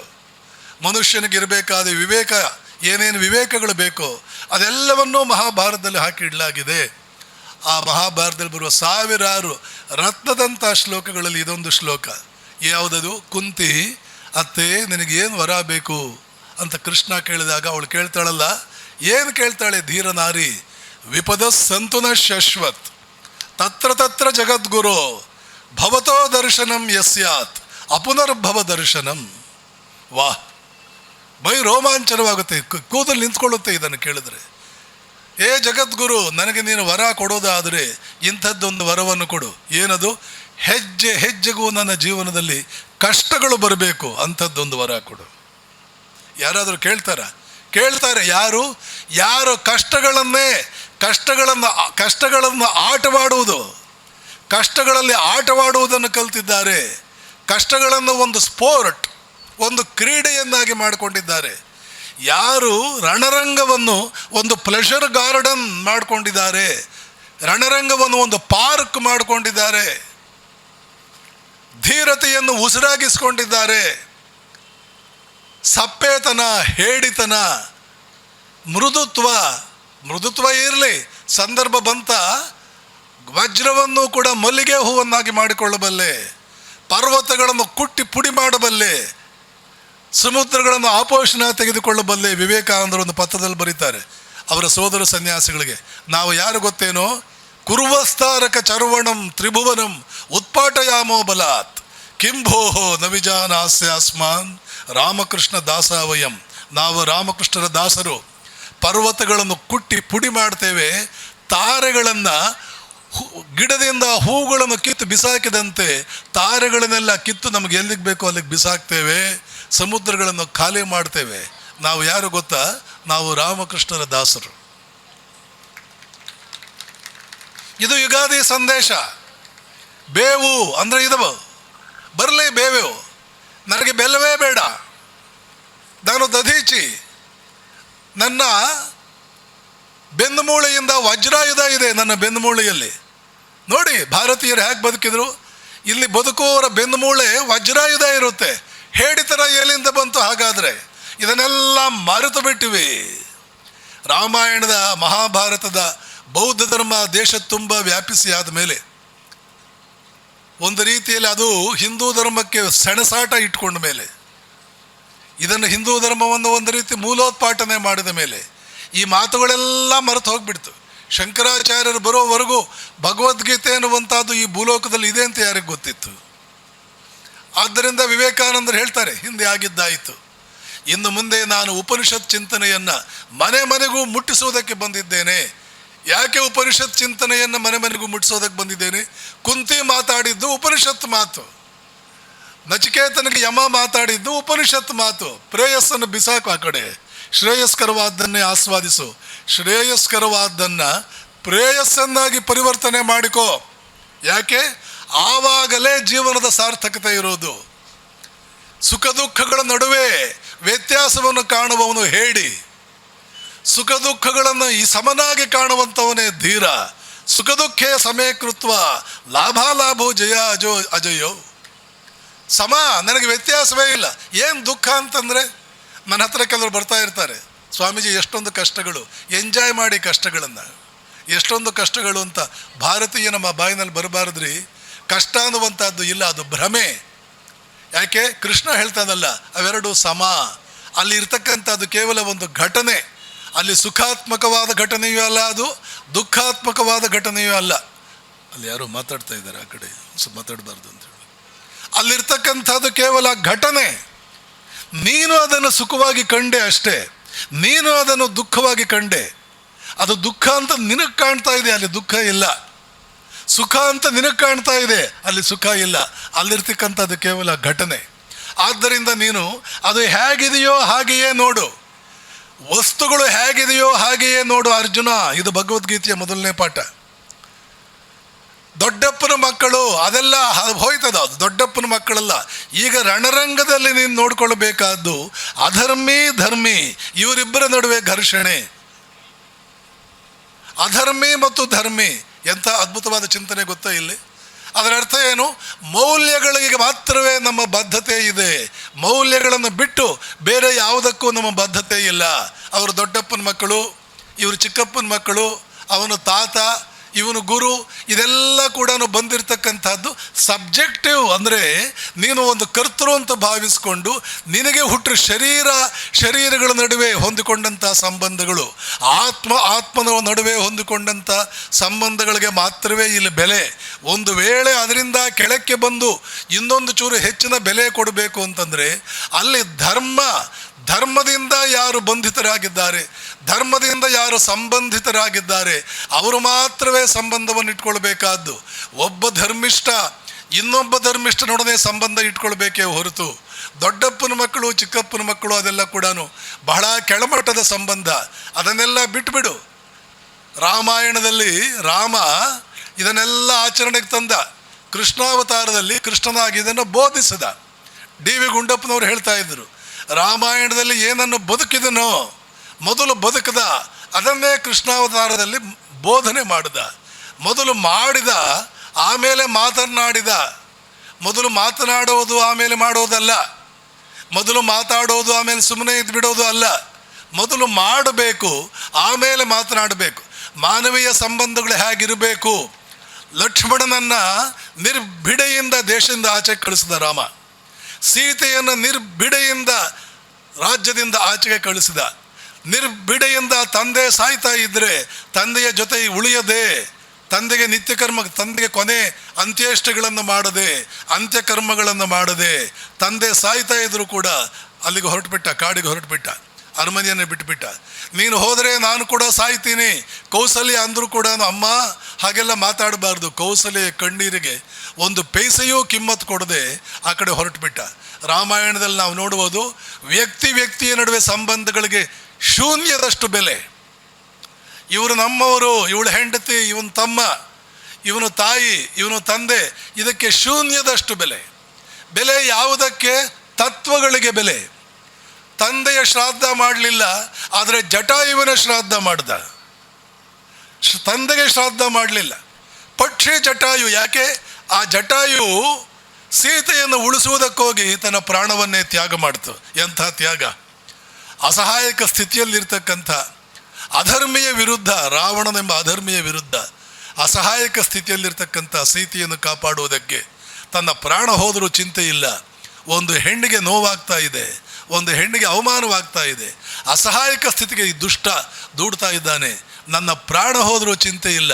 Jatayu ಪ್ರಾಣವನ್ನೇ ತೆತ್ತ. ರಾಮ ಅವನಿಗೆ ಅಂತ್ಯೇಷ್ಟಿಗಳನ್ನು ಮಾಡಿದ, ಅವನ ಶ್ರಾದ್ದಾದಿ ಕರ್ಮಗಳನ್ನು ಮಾಡಿದ. ಅಪ್ಪನಿಗೆ ಮಾಡಲಿಲ್ಲ, ಆದರೆ ಪಕ್ಷಿಗೆ ಮಾಡಿದ. ನದಿಯನ್ನು ದಾಟಿಸಿದಂಥ ಆ ಗುಹ ದುಡ್ಡು ತಗೊಳ್ಳಿಲ್ಲ ರಾಮನ ಕಡೆಯಿಂದ. ಯಾಕೆಂದ್ರೆ ರಾಮ, ಈಗ ನೀನು ಕಷ್ಟ ಕಾಲದಲ್ಲಿ ಇದೀಯಾ, ನಿನ್ನ ಹತ್ರ ಏನೋ ತಗೋಬಾರ್ದು. ಕಷ್ಟ ಕಾಲದಲ್ಲಿ ಇದೀಯಾ, ನಿನ್ನ ಹತ್ರ ಏನಿಲ್ಲ, ಅರಣ್ಯಕ್ಕೆ ಬಂದಿದ್ದೀಯಾ, ನಿನ್ನ ಹತ್ರ ದುಡ್ಡು ತಗೋಬಾರ್ದು. ಎಂಥ ಮಾನವೀಯತೆ! ರಾಮ ಏನು ಕೊಡಬಲ್ಲ, ಬಾಚಿ ತಬ್ಬಿಕೊಂಡು ಪಕ್ಕದಲ್ಲಿದ್ದಂಥ ಲಕ್ಷ್ಮಣನಿಗೆ ಹೇಳಿದ, ಲಕ್ಷ್ಮಣ, ಇವತ್ತಿನಿಂದ ನಾವು 5 ಜನ ಅಣ್ಣ ತಮ್ಮಂದಿರು. ಇವನು ಸೋದರ, ನಮ್ಮ ಸೋದರನಾಗಿ ಸ್ವೀಕರಿಸ್ಬಿಡೋಣ ಇವನನ್ನು. ಯಾವ ಸೋದರ? ಯಾವ ದೊಡ್ಡಪ್ಪನ ಮಗ, ಯಾವ ಚಿಕ್ಕಪ್ಪನ ಮಗ, ಕ್ಷತ್ರಿಯನೋ, ಒಂದು ರೀತಿ ಈಗಿನ ಕಾಲದಲ್ಲಿ ಹೇಳಬೇಕು ಅಂದರೆ ಕೆಳಜಾತಿಯವನು. ಈಗಿನ ಕಾಲದ ಕೆಳಜಾತಿಯವನು. ಯಾವ ಜಾತಿ? ಶಬರಿಯ ಅಡುಗೆ ಇದ್ದಂಥ ರುಚಿ ಕೌಸಲ್ಯ ಅಡುಗೆ ರುಚಿನೂ ಇರಲಿಲ್ಲ, ಜನಕ ಮಹಾರಾಜನ ಅರಮನೆಯಲ್ಲೂ ಅಡುಗೆ ರುಚಿ ಇರಲಿಲ್ಲ. ಒಂದು ದಿನ ರಾಮ ಇದನ್ನು ಹೇಳಿಯೇ ಬಿಟ್ಟ. ಶಬರಿಯ ಅಡುಗೆ ರುಚಿ ಇದ್ದ ಹಾಗೆ ಎಲ್ಲರೂ ಅಡುಗೆ ಚೆನ್ನಾಗಿ ಮಾಡಿದರು, ಆದರೆ ಶಬರಿ ರುಚಿ ಬಂದು, ಅವಳ ಅಡುಗೆ ಇದ್ದ ರುಚಿ ಯಾರ ರುಚಿನೂ ಬರಲಿಲ್ಲ. ಶಬರಿ ಏನು ಸಂಬಂಧ ಇವನಿಗೆ? ಇಲ್ಲೆಲ್ಲ ನಾವು ಕಾಣುವಂಥದ್ದೇನು? ಮೌಲ್ಯಗಳ ಬದ್ಧತೆ. ಆ ಮೌಲ್ಯಗಳ ಬದ್ಧತೆಯಲ್ಲಿ ಈ ಮೌಲ್ಯಗಳನ್ನೆಲ್ಲ ಒಟ್ಟಿಗೆ ಒಂದು ಕಡೆ ಹಾಕಿ ಭಾರತೀಯ ಪರಂಪರೆ, ಭಾರತೀಯ ಸಂಸ್ಕೃತಿ ಕರೆಯುತ್ತದೆ. ಇದನ್ನು ನಾವು ಧರ್ಮ ಅಂತ ಕರಿತೇವೆ. ಧರ್ಮ ಅಂತಂದರೆ ಎಲ್ಲ ಶ್ರೇಷ್ಠ ಉದಾತ್ತ ಮೌಲ್ಯಗಳ ಸಂಗ್ರಹವೇ ಧರ್ಮ. ಆದ್ದರಿಂದ ಭಾರತೀಯನೇ, ನೀನು ಬದುಕಬೇಕಾದ್ದು ನಿನ್ನ ಧರ್ಮದ ಏಳಿಗೆಗಾಗಿ, ನಿನ್ನ ಧರ್ಮವನ್ನು ಉಳಿಸುವುದಕ್ಕಾಗಿ. ಭಾಗವತದ ಋಷಿಗಳು ಕೇಳಿದ್ದು ಯಾಕೆ? ಇದು ಧರ್ಮಿಷ್ಠರ ನಾಡು. ಇದು ಧರ್ಮಿಷ್ಠರ ನಾಡು. ಆದ್ದರಿಂದ ಇಲ್ಲಿ ಧರ್ಮ, ಅರ್ಥ, ಕಾಮ, ಮೋಕ್ಷಗಳು ಕಾಲಕಸ ಸಮೃದ್ಧಿ. ಯಾವಾಗ ಧರ್ಮ ಇರುತ್ತದೋ ಅಲ್ಲಿ ಎಲ್ಲವೂ ಇರುತ್ತದೋ. ಅದೇ ಮಹಾಭಾರತ ಹೇಳುತ್ತದೆ, ಯಥೋ ಧರ್ಮಸ್ತಥೋ ಜಯ. ಇಲ್ಲೂ ಕೂಡ ಮತ್ತೆ ನಾವು ಶ್ರೇಷ್ಠವಾದ ಬದ್ಧತೆಯನ್ನು ನೋಡ್ತೇವೆ. ಹೊಟ್ಟೆಯಲ್ಲಿ ಹುಟ್ಟಿದ ದುರ್ಯೋಧನ ಬಂದು ಗಾಂಧಾರಿ ಕೇಳ್ತಾನೆ, ಅಮ್ಮ ರಣರಂಗಕ್ಕೆ ಹೋಗ್ತಾ ಇದ್ದೇನೆ, ಜಯವಾಗಲಿ ಅಂತ ಆಶೀರ್ವಾದ ಮಾಡು. ಗಾಂಧಾರಿ ಆಶೀರ್ವಾದ ಮಾಡಲಿಲ್ಲ. ಯಾಕೆ? ಆಶೀರ್ವಾದಕ್ಕೆ ಯೋಗ್ಯನಲ್ಲ ನನ್ನ ಮಗ ಅಂತ ಗೊತ್ತಿತ್ತು. ಹೊಟ್ಟೆಯಲ್ಲಿ ಹುಟ್ಟಿದ ಮಗ. ದುರ್ಯೋಧನ ಸತ್ತ ಅಂತ ಸುದ್ದಿ ಬಂದ ಮೇಲೆ ಗೊಳೋ ಅಂತ ಅಳ್ತಾಳೆ, ಕಣ್ಣೀರಿನ ಕೋಡಿ ಹರಿಸ್ತಾಳೆ ಮಗ ಸತ್ತ ಅಂತ. ಆದರೆ ಅದೇ ಮಗ, ಅಮ್ಮ ನನಗೆ ಜಯವಾಗಲಿ ಅಂತ ಆಶೀರ್ವಾದ ಮಾಡಮ್ಮ. ಗಾಂಧಾರಿ ಮಾಡಲಿಲ್ಲ. 3 ಸಲ ಕೇಳ್ದ ದುರ್ಯೋಧನ, ಅಮ್ಮ ಜಯವಾಗಲಿ ಅಂತ ಆಶೀರ್ವಾದ ಮಾಡು. ಗಾಂಧಾರಿ ಏನು ಹೇಳಿದ್ಲು? ಯಥೋ ಧರ್ಮಸ್ತಥೋ ಜಯ. ಎಲ್ಲಿ ಧರ್ಮವಿದೆಯೋ ದುರ್ಯೋಧನ, ಅಲ್ಲಿಗೆ ಜಯ ಹೋಗುತ್ತದೆ. 3 ಸಲ ಕೇಳ್ದ, ಇವಳು 3 ಸಲ ಹೇಳಿದ್ಲು. ಹೇಗಿದೆ ನೋಡಿ ಬದ್ಧತೆಗಳು. ಎಲ್ಲಿ ಹೋದವು ಈ ಬದ್ಧತೆಗಳು ಇವತ್ತು ನಮ್ಮ ದೇಶದಲ್ಲಿ? ಈ ತಾಯಂದರು ಎಲ್ಲಿ ಹೋದರು? ಈ ಋಷಿಮುನಿಗಳು ಎಲ್ಲಿ ಹೋದರು? ಸಾವು ಅನ್ನುವಂಥದ್ದು ಏನದು? ಒಂದು ಮಹಾನ್ ಕಾರ್ಯಕ್ಕಾಗಿ ಸಾಯಲಿಲ್ಲ ಅಂದರೆ 1000 ವರ್ಷ ಬದುಕೇನು ಪ್ರಯೋಜನ? ಮುಹೂರ್ತಂ ಜ್ವಲಿತಂ ಶ್ರೇಯೋ ನಚ ಧೂಮಾಯಿತಂ ಚಿರಂ. ಎಂಥ ನಾರಿ ರತ್ನಗಳು ಇವರೆಲ್ಲ. ಇದು ಮಹಾಭಾರತದಲ್ಲಿ ಬರುವ ಒಬ್ಬಳು ನಾರಿ ತನ್ನ ಧೀರ ಮಗನಿಗೆ, ಯುದ್ಧದಲ್ಲಿ ಸೋತು ವಾಪಸ್ ಮನೆಗೆ ಬಂದಂಥ ಮಗನಿಗೆ, ಇನ್ನು ನಾನು ಹೋಗೋದಿಲ್ಲ, ಯುದ್ಧ ಮಾಡೋದಿಲ್ಲ, ಶತ್ರು ಬಹಳ ಗಟ್ಟಿಗಾಗಿದ್ದಾನೆ ಅಂತಂದಂಥ ಮಗನಿಗೆ ವಿದುಲ ಮಹಾಭಾರತದ ವಿದುಲ ತನ್ನ ಮಗನಿಗೆ ಹೇಳ್ತಾಳೆ, ಸುಪೂರ ವೈ ಕುನುತಿಕ ಸುಪೂರೋ ಮೂಷಕಾಂಜಲಿ ಸ್ವಲ್ಪಕೇನೈವ ಮುಷ್ಯತಿ. ಸುಪೂರ ವೈ ಕುನದಿಕ ಸುಪೂರೇ ಮೂಷಕಾಂಜಲಿ. ಇಲಿಯ ಬೊಗಸೆ ಏನೋ ನಿನ್ನ ಬೊಗಸೆ, ನಿನ್ನ ಮನುಷ್ಯನ ಬೊಗಸೆನಾ? ಇಲಿ ಬೊಗಸೆನಾ? ಮುಹೂರ್ತಂ ಜ್ವಲಿತಂ ಶ್ರೇಯೋ ನಚ ಧೂಮಾಯಿತಂ ಚಿರಂ. ಹೋಗಿ ಮತ್ತೊಮ್ಮೆ ಶತ್ರುವಿಗೆ ಮಟ್ಟ ಹಾಕು, ಅಟ್ಟಹಾಸಗೈದು ಬಿಡ್ಬಾ. ಇಲ್ಲ ಅಂದರೆ ಬದುಕಿಗೆ ಏನು ಅರ್ಥ? ಜಯಶಾಲಿ ಆಗಲಿಲ್ಲ ಅಂದರೆ ಬದುಕಿಗೆ ಅರ್ಥವಿಲ್ಲ. ಅಸಹಾಯಕತೆಯಿಂದ ಕಣ್ಣೀರು ಹಾಕ್ತಾ ಕೂತ್ಕೊಂಡ್ರೆ ಬದುಕಿಗೆ ಅರ್ಥ ಇಲ್ಲ ಕಣೋ. ಬದುಕು ಯಾವಾಗಲೂ ಕೂಡ ಗೆಲುವಿನಿಂದ ಕೂಡಿರಬೇಕು, ಉತ್ಸವ ಆಗಿರಬೇಕು. ಬದುಕು ಪ್ರತಿನಿತ್ಯವೂ ಒಂದು ಉತ್ಸವ, ಒಂದು ಹಬ್ಬ, ನಿತ್ಯೋತ್ಸವ ಆಗಿರಬೇಕು ಜೀವನ. ಅದನ್ನು ಮಾತ್ರ ಜೀವನ ಅಂತ ಕರಿತೇವೆ. ಅದಕ್ಕೆ ಏನೇನು ಸಜ್ಜುಗೊಳಿಸ್ಕೊಳ್ಬೇಕು, ಏನೇನು ತಯಾರಿ ಬೇಕು, ಯುದ್ಧ ಮಾಡಿ ಹೋರಾಡಬೇಕು. ಜೀವನದಲ್ಲಿ ಹೋರಾಡಿ ಬೇಕಾದ್ದನ್ನೆಲ್ಲ ಕೂಡ ಗಳಿಸ್ಕೊಳ್ಬೇಕು, ಪ್ರಯತ್ನ ಮಾಡಬೇಕು ಅಂತ. ಹೋರಾಡೋದು ಅಂದರೆ ಪುರುಷ ಪ್ರಯತ್ನ ಮಾಡಬೇಕು. ಮುಹೂರ್ತಂ ಜ್ವಲಿತಂ ಶ್ರೇಯೋ ನಚ ಧೂಮಾಯಿತಂ ಚಿರಂ. ಜೀವನ ಪೂರ್ತಿ ಹೊಗೆ ಬಿಟ್ಕೊಂಡು ಬದುಕೋದಕ್ಕಿಂತ ಕೆಲವೇ ಮುಹೂರ್ತ ಬದುಕಿದ್ರು ದಿಗ್ಗನೆ ಪ್ರಜ್ವಲಿಸಿ ಹೋಗ್ಬಿಡಬೇಕು. ಸಾವಿಗೇನರ್ಥ? ಸಾರ್ಥಕ ಸಾವು. ಬದುಕಿದಂತೆಯೇ ಸಾರ್ಥಕ ಸಾವಿನಲ್ಲಿ ಸ್ವರ್ಗವೇ ಇದೆ. ಕೃಷ್ಣ ಹೇಳಿದ ಅರ್ಜುನನಿಗೆ, ಒಂದು ವೇಳೆ ನೀನು ಸತ್ತರೆ ಅರ್ಜುನ, ಇದು ಧರ್ಮಯುದ್ಧ. ಧರ್ಮಯುದ್ಧ ಅಂದರೆ ಏನು? ಧರ್ಮಕ್ಕಾಗಿ ನಾವು ಹೋರಾಡಿ ಸಾಯುವುದು. ಧರ್ಮಯುದ್ಧ ಅಂದರೆ ಅಷ್ಟೇ. ಎಲ್ಲಿ ನ್ಯಾಯ ಇದೆ, ಎಲ್ಲಿ ಧರ್ಮ ಇದೆ, ಎಲ್ಲಿ ಸದಾಚಾರ ಇದೆ, ಸದ್ವಿಚಾರ ಇದೆ, ಅದಕ್ಕಾಗಿ ನಮ್ಮ ಜೀವನವನ್ನೇ ಮುಡಿಪಾಗಿಡಬೇಕು. ಅದಕ್ಕೆ ಧಕ್ಕೆಯಾಗಬಾರದು. ಯಾವ ಕ್ಷೇತ್ರದಲ್ಲೇ ನೀನಿರಲಿ ಅದಕ್ಕೆ ಧಕ್ಕೆಯಾಗಬಾರದು. ಆದ್ದರಿಂದ ಅಳಿಲು ಕೂಡ ರಾಮನಿಗೆ ತನ್ನ ಕೈಲಾದಷ್ಟು ಸೇವೆ ಮಾಡಬೇಕು ಅಂತ ಯೋಚನೆ ಮಾಡ್ತು, ಸೇವೆ ಮಾಡ್ತು. ಯಾಕೆ? ಇದು ಧರ್ಮಯುದ್ಧ. ಪ್ರತಿ ಮನುಷ್ಯನೂ ತನ್ನ ಕೈಲಾದಷ್ಟು ಇದು ಕೊಡುಗೆ ಕೊಡಬೇಕು. ಈ ಧರ್ಮವೇ ಜಗತ್ತನ್ನು ಸದಾಕಾಲ ಉದ್ಧರಿಸುವುದಕ್ಕೆ ಬೇಕಾದ ಜೀವನ ಸೂತ್ರ. ಈ ಭಾರತ ವರ್ಷೀಯ ಧರ್ಮವೇ ಎಲ್ಲ ಕಾಲದಲ್ಲೂ ಎಲ್ಲ ದೇಶಕ್ಕೂ ಎಲ್ಲ ಕಾಲಕ್ಕೂ ಬೇಕಾದ ನಿಜವಾದ ಸಂವಿಧಾನ, ನಿಜವಾದ ಕಾನ್ಸ್ಟಿಟ್ಯೂಷನ್. ಎಲ್ಲ ದೇಶಗಳಿಗೂ ಅರ್ಥವಾಗ್ತಾ ಇದೆ. ಭಾರತೀಯ ಸಂಸ್ಕೃತಿಯನ್ನು ಅಳವಡಿಸ್ಕೊಂಡ್ರೆ ಮಾತ್ರ ನಾವು ಉದ್ಧಾರವಾಗ್ತೀವಿ, ಇಲ್ಲ ಅಂದರೆ ನಮಗೆ ಉಳಿಗಾಲವಿಲ್ಲ ಅನ್ನುವಂಥದ್ದು ಇಂಗ್ಲೆಂಡಿನ ಮಹಾನ್ ಚರಿತ್ರಕಾರ ಆರ್ನಾಲ್ಡ್ ಟಾಂಬಿ ಹೇಳ್ತಾ ಇದ್ದಾನೆ. A civilisation that had a western beginning must invariably have an Indian ending for its own survival. ಯಾವ ನಾಗರಿಕತೆ ಪಾಶ್ಚಾತ್ಯ ಪ್ರಾರಂಭವನ್ನು ಪಡ್ಕೊಂಡಿತ್ತೋ, ಅರ್ಥಾತ್ ನಮ್ಮ ಪಾಶ್ಚಾತ್ಯ ನಾಗರಿಕತೆಗಳು ಪಾಶ್ಚಾತ್ಯ ಪ್ರಾರಂಭವನ್ನು ಪಡ್ಕೊಂಡಿದ್ದಾವೆ. ಆದರೆ ನಾವು ಉಳಿಬೇಕು ಅಂತಂದರೆ ಅದಕ್ಕೆ ಭಾರತೀಯ ಮುಕ್ತಾಯವೇ ಬೇಕಾಗಿದೆ, ಭಾರತೀಯ ಸಂಸ್ಕೃತಿಯ ಮುಕ್ತಾಯವೇ ಬೇಕಾಗಿದೆ. ಯಾವುದೇ ಸಿವಿಲೈಸೇಷನ್ ಉಳಿಬೇಕು ಅಂದರೆ A civilisation that had a western beginning must invariably have an Indian ending for its own survival. ಅದು ಉಳಿಬೇಕು ಅಂದರೆ ಪಾಶ್ಚಾತ್ಯ ನಾಗರಿಕತೆಗಳು ಭಾರತೀಯ ಸಂಸ್ಕೃತಿಯನ್ನು ಅಳವಡಿಸ್ಕೊಳ್ಳೋದು ಏಕಮೇವ ಮಾರ್ಗ. ನಾನು 2019 ಬಹುಶಃ ಅಥವಾ 22 ನೆನಪಿಲ್ಲ ನನಗೆ, ಯುರೋಪಿನ ಪ್ರವಾಸಕ್ಕೆ ಹೋಗಿದ್ದೆ. ಯಾಕೆ ಯುರೋಪ್ ಅಂದರೆ ಇಟಾಲಿಯನ್ ಎಂಬೆಸ್ಸಿ, ಭಾರತೀಯ ಅಂಬಾಸಿಡರ್ ಇಟಲಿನಲ್ಲಿರ್ತಾರಲ್ಲ, ರೋಮ್ನಲ್ಲಿ ಅವರು ಅಂತಾರಾಷ್ಟ್ರೀಯ ಯೋಗ ದಿನಾಚರಣೆಗೆ ಉಪನ್ಯಾಸಕ್ಕೆ ಅಂತ ಕರೆದಿದ್ದರು ನನಗೆ. ರೋಮ್ನಲ್ಲಿ ಈಗ ಯೋಗ ಟೀಚರ್ಸ್ ಸುಮಾರು ಒಂದು 300 ಜನ ಯೋಗ ಟೀಚರ್ಸ್, ಯೋಗ ಪ್ರಾಕ್ಟೀಷನರ್ಸ್ ಅಲ್ಲ, ಒಂದು 300 ಜನ ಯೋಗ ಟೀಚರ್ಸ್ ಬಂದಿದ್ದರು ರೋಮ್ನಲ್ಲಿ. ಅವ್ರಿಗೆ ಇಂಗ್ಲೀಷ್ ಬರಲ್ಲ. ನಾನು ಇಂಗ್ಲೀಷ್ ಒಂದು ವಾಕ್ಯ ಮಾತನಾಡಬೇಕು, ಇಟಾಲಿಯನ್ ಇಂಗ್ಲೀಷ್ ಎರಡೂ ಬರೋರು ಅದನ್ನು ಇಟಾಲಿಯನ್ನಲ್ಲಿ ಟ್ರಾನ್ಸ್ಲೇಟ್ ಮಾಡಬೇಕು. ಈ ಕಾರಣಕ್ಕಾಗಿ ನನ್ನನ್ನು ಕರೆದಿದ್ದರು. ಭಾಳ ಚೆನ್ನಾಗಾಯಿತು. ಸುಮಾರು 1-1.5 ಗಂಟೆ ಕಾಲ ಉಪನ್ಯಾಸ ಭಾಳ ಚೆನ್ನಾಗಾಯಿತು. ಅವರು ಕೂಡ ಎಲ್ಲರೂ ಭಾಳ ಖುಷಿಪಟ್ಟರು, ಎಲ್ಲ ಬಹಳ ಖುಷಿಯಾದರು. ಅದು ಬೇರೆ ವಿಷಯ. ಅದೇ ಸಂದರ್ಭದಲ್ಲಿ ಪ್ಯಾರಿಸ್ಸಿನ ರಾಮಕೃಷ್ಣ ಆಶ್ರಮಕ್ಕೆ ಹೋಗಿದ್ದೆ. ಅಲ್ಲಿದ್ದಂಥ ಹಿರಿಯ ಸಾಧುಗಳು ನಾನು ಬಹಳ ಗೌರವಿಸುವಂಥ ವ್ಯಕ್ತಿ ಅವರು. ಅಲ್ಲಿ ಹೋಗಿದ್ದೆ. ಅಲ್ಲಿ ಮತ್ತೆ ಯೋಗ ಸುಮಾರು 1 ತಿಂಗಳಿಂದ ಯೋಗ ಕ್ಯಾಂಪ್ ರಾಮಕೃಷ್ಣ ಆಶ್ರಮದಲ್ಲಿ ನಡೀತಾ ಇತ್ತು. ಇಂಟರ್ನ್ಯಾಷನಲ್ ಯೋಗ ಡೇ ದಿನ ಮುಕ್ತಾಯವಾಯಿತು. ನಾನು ಗೆಸ್ಟ್ ಇರಲಿಲ್ಲ ಅದಕ್ಕೆ.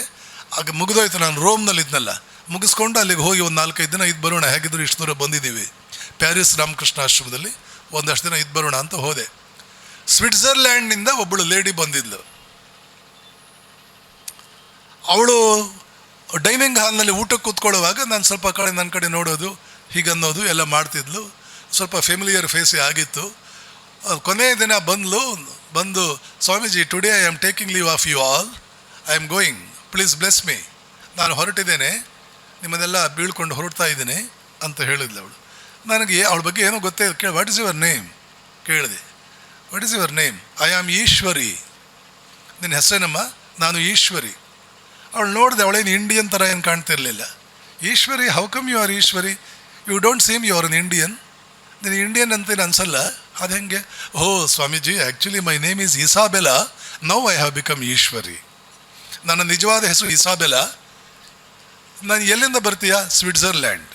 ಸ್ವಿಟ್ಜರ್ಲ್ಯಾಂಡ್ನಲ್ಲಿ ಬಂದಿರ್ತೀನಿ. ಝೂರಿಕ್. ಓ ಝೂರಿಕಾ?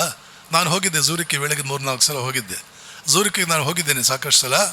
ಅಲ್ಲಿ ಸ್ವಾಮಿ ಓಂಕಾರಾನಂದ ಸರಸ್ವತಿ ಅಂತ ಆಂಧ್ರ ಪ್ರದೇಶದವರು ಒಂದು ಆಶ್ರಮ.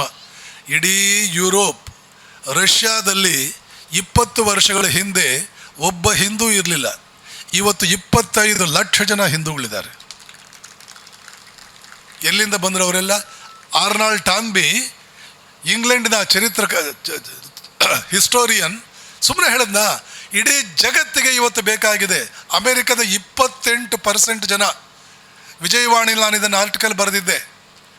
ಎಲ್ಲಿ ಬರೆದೆ ನಾನು ಅಂದರೆ, ಅಮೆರಿಕದ ಪತ್ರಿಕೆಯಲ್ಲಿ ಬಂದಿತ್ತು, ಅದನ್ನು ಟ್ರಾನ್ಸ್ಲೇಟ್ ಮಾಡಿದೆ. ಅಮೆರಿಕದ ಪತ್ರಿಕೆಯಲ್ಲಿ ಏನು ಬಂದಿತ್ತು ಗೊತ್ತಾ? ಆ ಶೀರ್ಷಿಕೆ, ಆ ಆರ್ಟಿಕಲ್ನ ಆ ಲೇಖನದ ಶೀರ್ಷಿಕೆ, V are all Hindus now, ಈಗ ನಾವೆಲ್ಲರೂ ಕೂಡ ಹಿಂದೂಗಳು. ಅದರಲ್ಲಿ ಕ್ಲೀನಾಗಿ ಅವಳು ಜರ್ನಲಿಸ್ಟು ಲೀಸಾ ಮಿಲ್ಲರ್ ಅಂತ ಅವಳ ಹೆಸರು. ಹೋಗಿ ಲೀಸಾ ಮಿಲ್ಲರ್ ಅಂತ ವೆಬ್ಸೈಟ್ಗೆ ಹೋಗಿ ಹೊಡೀರಿ, article on Hinduism by Lisa Miller ಅಂತ ನೀವು ಹೊಡೀರಿ, ಬರುತ್ತೆ. ಬರಲಿಲ್ಲ ಅಂದರೆ ನಾನು ನಿಮಗೆ ವಾಟ್ಸಪ್ಪಲ್ಲಿ ಕಳಿಸ್ತೀನಿ. ಅವಳು ಆರ್ಟಿಕಲ್ ಬರೆದಾಳೆ, we are all Hindus now.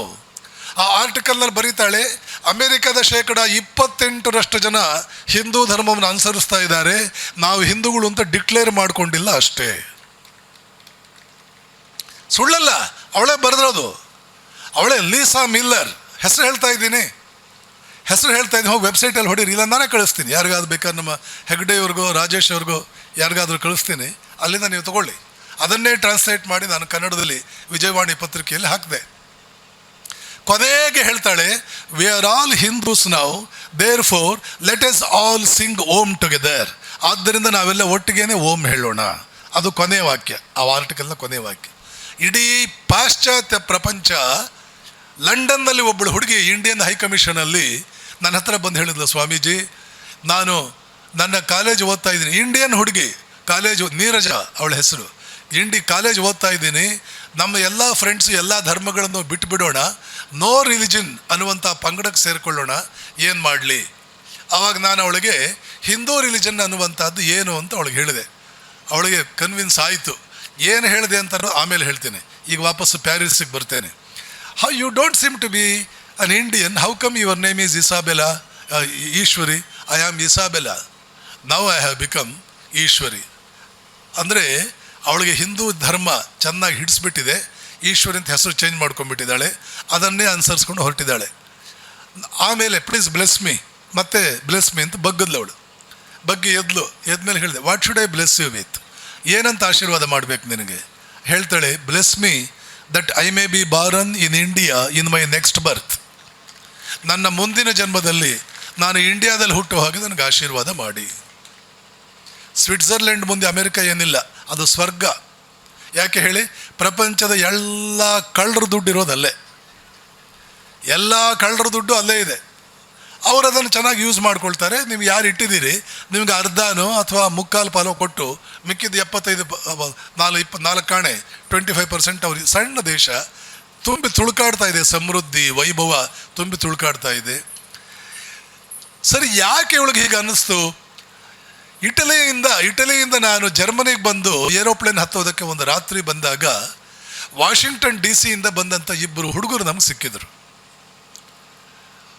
ಯುರೋಪಿನ ಒಂದು ಯಾತ್ರೆಗೆ ಅಂತ ಬಂದರು, ಎಕ್ಸ್ಕರ್ಷನ್ಗೆ ಅಂತ ಬಂದಿದ್ರು. ಅಣ್ಣ ತಮ್ಮ, ಒಂದೇ ತಂದೆ ತಾಯಿ ಮಕ್ಕಳು.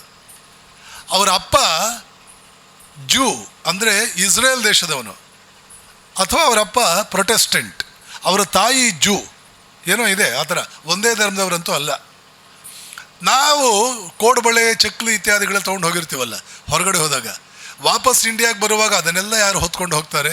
ಈ ಪುಟಾಣಿ ಮಕ್ಕಳು ಕೊಟ್ಟುಬೇಡ ಪಾಪ ಅಂಥೇಳಿ ಅವ್ರಿಗೂ ಒಂದೊಂದು ಪಾಕೆಟ್ ಕೊಟ್ಟು ಎಲ್ಲ ಖಾಲಿ ಮಾಡ್ಕೊಂಡು ಹೋಗೋಣ, ಏನೇನು ಮಿಕ್ಕಿದೆಯೋ ಅದನ್ನೆಲ್ಲ ಅಂತ ಹೇಳಿ ಅವ್ರು ಕೊಟ್ಟು ಭಾಳ ಫ್ರೆಂಡ್ಲಿ ಆಗಿಬಿಟ್ರು ಅವರು. ಆಮೇಲೆ ನಿಮ್ಗೆ ಯಾವ ಧರ್ಮ ಅದು ಇದು ಅಂತೆಲ್ಲ ಕೇಳಿದ್ರು. ಕ್ರಿಶ್ಚಿಯನ್ ಧರ್ಮ ಹೇಗಿದೆ ಇಂಡಿಯಾದಲ್ಲಿ ಅಂತ ಒಬ್ಬ ಹುಡುಗ ಕೇಳಿದ. ಆವಾಗ ನಾನು ಅವರು ಇಲ್ಲಿ ಏನೇನು ಮಾಡ್ತಾರೆ, ರಾದ್ದಾಂತಗಳು ಏನೆಲ್ಲ ನ್ಯೂಸನ್ಸ್ ಕ್ರಿಯೇಟ್ ಮಾಡ್ತಾರೆ ಅದನ್ನೆಲ್ಲ ಅವ್ರಿಗೆ ಹೇಳಿದೆ. ಹಾಗಾದರೆ ಧರ್ಮ ಅಂದರೆ ಹಾಗೆ, ನಿಮ್ಮಲ್ಲಿ ಕನ್ವರ್ಷನ್ಸ್ ಎಲ್ಲ ಇಲ್ವಾ ಅಂತ ಆ ಹುಡುಗ, 19-20 ವರ್ಷದ ಹುಡುಗರು, ಅಣ್ಣ ತಮ್ಮ, ಇಲ್ಲ ನಾವು ಕನ್ವರ್ಟ್ ಮಾಡಲ್ಲ, ನಮ್ಮ ರಿಲಿಜನ್ ಅಂದರೆ ಏನು ಗೊತ್ತಾ? ಇಂಡಿಯಾದಲ್ಲಿ ಹಿಂದೂಯಿಸಮ್ ಅಂದರೆ ಡಾರ್ವಿನ್ಸ್ ಎವಲ್ಯೂಷನ್ ಇದೆಯಲ್ಲ, ಇದೇ ಎವಲ್ಯೂಷನ್ನಿನ ವೇಗವನ್ನು ಜಾಸ್ತಿ ಮಾಡುವುದು ಹೇಗೆ, ದಟ್ ಈಸ್ ಅವರ್ ರಿಲಿಜನ್. ಅರ್ಥ ಮಾಡ್ಕೊಳ್ಳಿ. ಪ್ರಕೃತಿ ಅಮೀಬಾಯಿಂದ ನಿಮ್ಮನ್ನು ಈ ಸ್ಟೇಜಿಗೆ ತಂದಿದೆ. ಇದು ಚಾರ್ಲ್ಸ್ ಡಾರ್ವಿನ್, ಥಾಮಸ್ ಹಕ್ಸ್ಲಿ ಇತ್ಯಾದಿ ವಿಜ್ಞಾನಿಗಳೆಲ್ಲ ಹೇಳಿದ್ದಾರೆ. ಮನುಷ್ಯನಾಗಿ ಹುಟ್ಟಿದ ಮೇಲೆ ಇನ್ನು ಪರಿಪೂರ್ಣ ಮನುಷ್ಯನಾಗುವುದೇ ಹೇಗೆ? ಈಗ ಆರ್ಡಿನರಿ ಮನುಷ್ಯ, ಅಮೀಬಾದ ಆಗಿದ್ದಂಥ ನಾವು, ಏಕಕೋಶ ಜೀವಿಯಾಗಿದ್ದಂಥ ನಾವು ಈಗ ಮಲ್ಟಿ ಸೆಲ್ಯುಲಾರ್ ಆರ್ಗ್ಯಾನಿಸಮ್ ಆಗಿ ಏನೇನೋ ಆಗಿ ಈಗ ಹ್ಯೂಮನ್ ಲೆವೆಲ್ಗೆ ಬಂದಿದ್ದೇವೆ. ಹ್ಯೂಮನ್ ಲೆವೆಲ್ಲಿಂದ ಡಿವೈನ್ ಲೆವೆಲ್ಗೆ ಹೋಗೋದು ಹೇಗೆ, ದೇವತೆ ಆಗೋದು ಹೇಗೆ? ಡಾರ್ವಿನ್ ಹತ್ರ ಅದರ ಬಗ್ಗೆ ಏನೂ ಇಲ್ಲ. ಅದನ್ನು ಹೇಳೋದು ಯಾರು? ಭಾರತೀಯ ಧರ್ಮ, ತೈತ್ರೇಯ ಉಪನಿಷತ್, ರಾಜಯೋಗ, ಪತಂಜಲಿ ಯೋಗ ಸೂತ್ರಗಳು, ನಾರದ ಭಕ್ತಿ ಸೂತ್ರಗಳು, ಶಂಕರಾಚಾರ್ಯರ ಅದ್ವೈತ ವೇದಾಂತ, ಜ್ಞಾನಯೋಗ, 4 ಯೋಗಗಳು, ಕರ್ಮಯೋಗ. ಇದು ಮನುಷ್ಯನಿಂದ ಡಿವೈನ್ ಸ್ಟೇಜ್ಗೆ ಹೋಗೋದಕ್ಕೆ ಏನು ಮಾಡಬೇಕು ಅಂತ ಹೇಳುವಂಥ ಶಾಸ್ತ್ರ. ಅರ್ಥಾತ್ ವಿಕಾಸವನ್ನು ನಾವು ಅದರ ವೇಗವನ್ನು ಜಾಸ್ತಿ ಮಾಡಿಕೊಳ್ಳೋದು ಹೇಗೆ?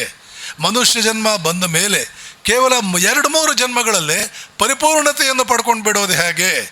ಅದನ್ನು ನಾವು ತಿಳ್ಕೊಳ್ಳಿಲ್ಲ ಅಂದರೆ, ಅರ್ಥಾತ್ ಹಿಂದೂ ಧರ್ಮವನ್ನು ನೀವು ತಿಳ್ಕೊಳ್ಳಿಲ್ಲ ಅಂದರೆ ನೀವು ಪರಿಪೂರ್ಣ ಮಾನವನಾಗುವುದಕ್ಕೆ ಬಹುಶಃ ನಿಮಗೆ 50,000 ಜನ್ಮ ಬೇಕಾಗಬಹುದು.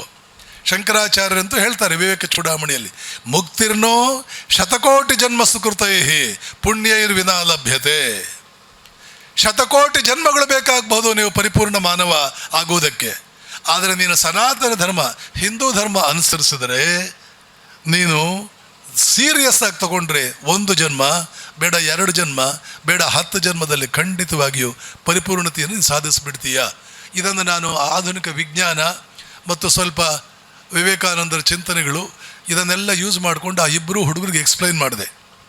ನಾನು ಬಂದು 1 ವಾರ ಆಗಿಲ್ಲ, ಆ 2 ಹುಡುಗರು ಸೈನ್ ಮಾಡಿದಂಥ ಒಂದು ಇಮೇಲ್ ನನಗೆ ಬಂತು. ಆ ಇಮೇಲ್ನಲ್ಲಿ ಏನು ಬರೆದಿದ್ದು ಅಂದರೆ, ಸರ್, ಆವತ್ತು ರಾತ್ರಿ ನೀವು ನಮ್ಮ ಜೊತೆ ಡಿಸ್ಕಸ್ ಮಾಡಿದ್ದು ಈಗಲೂ ನನ್ನ ಕಿವಿಗಳಲ್ಲಿ ಗುಯ್ಗುಡ್ತಾ ಇದೆ. ಒಂದು ರಿಲಿಜನ್ ಇಷ್ಟು ಸೈಂಟಿಫಿಕ್ ಆಗಿರುತ್ತಾ ಅನ್ನೋ ಕಲ್ಪನೆಯೇ ನನಗಿರಲಿಲ್ಲ. ಏಕೆಂದರೆ ನಮ್ಮ ಪಾಶ್ಚಾತ್ಯ ಪ್ರಪಂಚದಲ್ಲಿ ಧರ್ಮ ಮತ್ತು ವಿಜ್ಞಾನ ಬರೀ ಜಗಳಾಡಿದ್ದೇ ಆಯಿತು. 15ನೇ ಶತಮಾನದಿಂದ 19ನೇ ಶತಮಾನದವರೆಗೆ 1 ವರ್ಷವೂ ಅವರಿಬ್ಬರು ಜಗಳ ಆಡದೆ ಸುಮ್ಮನೆ ಕೂಡಲಿಲ್ಲ. ಆದರೆ ನೀವು ಹೇಳಿದ್ದು ನೋಡಿದ್ರೆ ರಿಲಿಜನ್ ಈಸ್ ಹೈಯರ್ ಸೈನ್ಸ್. ನೀವು ನಿಮ್ಮ ರಿಲಿಜನ್ ಎಕ್ಸ್ಪ್ಲೇನ್ ಮಾಡಿದ್ದು ನೋಡಿದ್ರೆ ನಾನು ಫಿಸಿಕ್ಸ್ ಹೇಳಿದ್ದೆ, ಅದರಲ್ಲಿ ಬಯಾಲಜಿ ತಂದಿದ್ದೆ. ಕ್ವಾಂಟಮ್ ಫಿಸಿಕ್ಸ್ಗೆ ಈಗ ಕಾಡ್ತಾ ಇರತಕ್ಕಂಥ ಸಮಸ್ಯೆಗಳಿಗೆ ಉತ್ತರ ಇರತಕ್ಕಂಥದ್ದು ವೇದಾಂತದಲ್ಲಿ, ಅದರದ್ದು ಅದ್ವೈತ ವೇದಾಂತದಲ್ಲಿ ಮಾತ್ರ ಹೇಗೆ ಅನ್ನುವಂಥದ್ದು ಅವ್ರಿಗೆಲ್ಲ ಹೇಳ್ತಾ ಬಂದೆ. ಮತ್ತು ಆ ಮಾಯಾ ಥಿಯರಿ ಅಂತಂದ್ರು ಒಂದೇ, ಐನ್ಸ್ಟೀನ್ರ ರಿಲೇಟಿವ್ ಥಿಯರಿ ಅಂತಂದ್ರು ಒಂದೇ, ಇತ್ಯಾದಿಗಳು ಸುಮಾರು 2-3 ಗಂಟೆ ಮಾತಾಡ್ತಾ ಇದ್ವಿ. ಆಮೇಲೆ ಅಲ್ಲಿ ಹೋದ್ಮೇಲೆ ಹೇಳ್ತಾನೆ, ರಿಲಿಜನ್ ಅಂದರೆ ಹೈಯರ್ ಸೈನ್ಸ್ ಅಂತೇಳಿ ನಿಮ್ಮ ಮಾತುಗಳಿಂದ ಗೊತ್ತಾಯಿತು. ನನ್ನ ಫ್ರೆಂಡ್ಸ್ ಜೊತೆ ಕೂಡ ನಾನು ಇದನ್ನು ಡಿಸ್ಕಸ್ ಮಾಡಿದೆ. ಅವರ ತಂದೆ ಕೂಡ ಹಿಂದೂ ಫಿಲಾಸಫಿ ಬುಕ್ಸ್ ಮನೇಲಿ ಸಾಕಷ್ಟು ತಂದಿದ್ದಾನಂತೆ. ಆವಾಗ ಅವ್ರು ಓದ್ತಾ ಇರ್ತಾರಂತೆ. ಅವ್ರ ಮಕ್ಕಳಿಗೂ ಕೂಡ ಇಂಪಾರ್ಟೆಂಟ್ ಟಾಪಿಕ್ಸಲ್ಲಿ ಎಕ್ಸ್ಪ್ಲೈನ್ ಮಾಡ್ತಾ ಇರ್ತಾರಂತೆ. ಅವರ ಮಕ್ಕಳು, ನನ್ನ ಫ್ರೆಂಡ್ಸು, ಅವ್ರಿಗೂ ಕೂಡ ಹಿಂದೂಯಿಸಮ್ ಭಾಳ ಹಿಡಿಸ್ಬಿಟ್ಟಿದೆ. ನನಗೆ ನೀವು ಒಂದು ಫೇವರ್ ಮಾಡಬಲ್ಲಿರಾ? ಅದೇನು ಅಂತಂದರೆ, ನಾನು ನನ್ನ ತಮ್ಮ ನಾವಿಬ್ಬರು ಸೇರಿ ಡಿಸೈಡ್ ಮಾಡಿದ್ದೀವಿ, ನಾವು ಹಿಂದೂಗಳಾಗಿ ಕನ್ವರ್ಟ್ ಮಾಡಾಗಬೇಕು ಅಂತಿದ್ದೇವೆ. ದಯವಿಟ್ಟು ನಮ್ಮನ್ನು ಕನ್ವರ್ಟ್ ಮಾಡ್ತೀರಾ? ಒಂದು ರಾತ್ರಿ ಸುಮಾರು 1 ಗಂಟೆ ಕಾಲ ಅಮೇರಿಕಾದ ಹುಡುಗರು ಇಂಗ್ಲೆಂಡು ಇತ್ಯಾದಿಗಳ ಯುರೋಪಿಯನ್ ರಾಷ್ಟ್ರಗಳು ನೋಡ್ಕೊಂಡು ಹೋಗಬೇಕು ಅಂತ ಬಂದಾಗ ರಿಯಲ್ ಹಿಂದೂಯಿಸಮ್ ಏನು ಅಂತ ಎಕ್ಸ್ಪ್ಲೈನ್ ಮಾಡಿದ್ದಕ್ಕೆ, ಕೆಲವು ಗಂಟೆಗಳ ಕಾಲ ಎಕ್ಸ್ಪ್ಲೈನ್ ಮಾಡಿದ್ದಕ್ಕೆ, 1 ವಾರದಲ್ಲಿ ಅವರಿಂದ ಬಂದಂಥ ರಿಯಾಕ್ಷನ್ ಏನು ಅಂದರೆ, we want to become Hindus, can you please help us for our conversion. Hindu ಧರ್ಮ ಅಂದರೆ ಏನು? ನಾನು ಕನ್ವರ್ಟ್ ಆಗುವಂತ ಅವ್ರಿಗೆ ಹೇಳಿದ್ನ? ಯಾರಿಗೆ ನನ್ನ ವಿಕಾಸವನ್ನು ವೇಗವಾಗಿ ಮಾಡಿಕೊಳ್ಬೇಕು, 50 ಜನ್ಮಗಳ ನಂತರ ನಾನು ಪರ್ಫೆಕ್ಟ್ ಮ್ಯಾನ್ ಆಗೋದಲ್ಲ, ಈ ಜನ್ಮದಲ್ಲೇ ಆಗಬೇಕು. ಯಾಕೆ?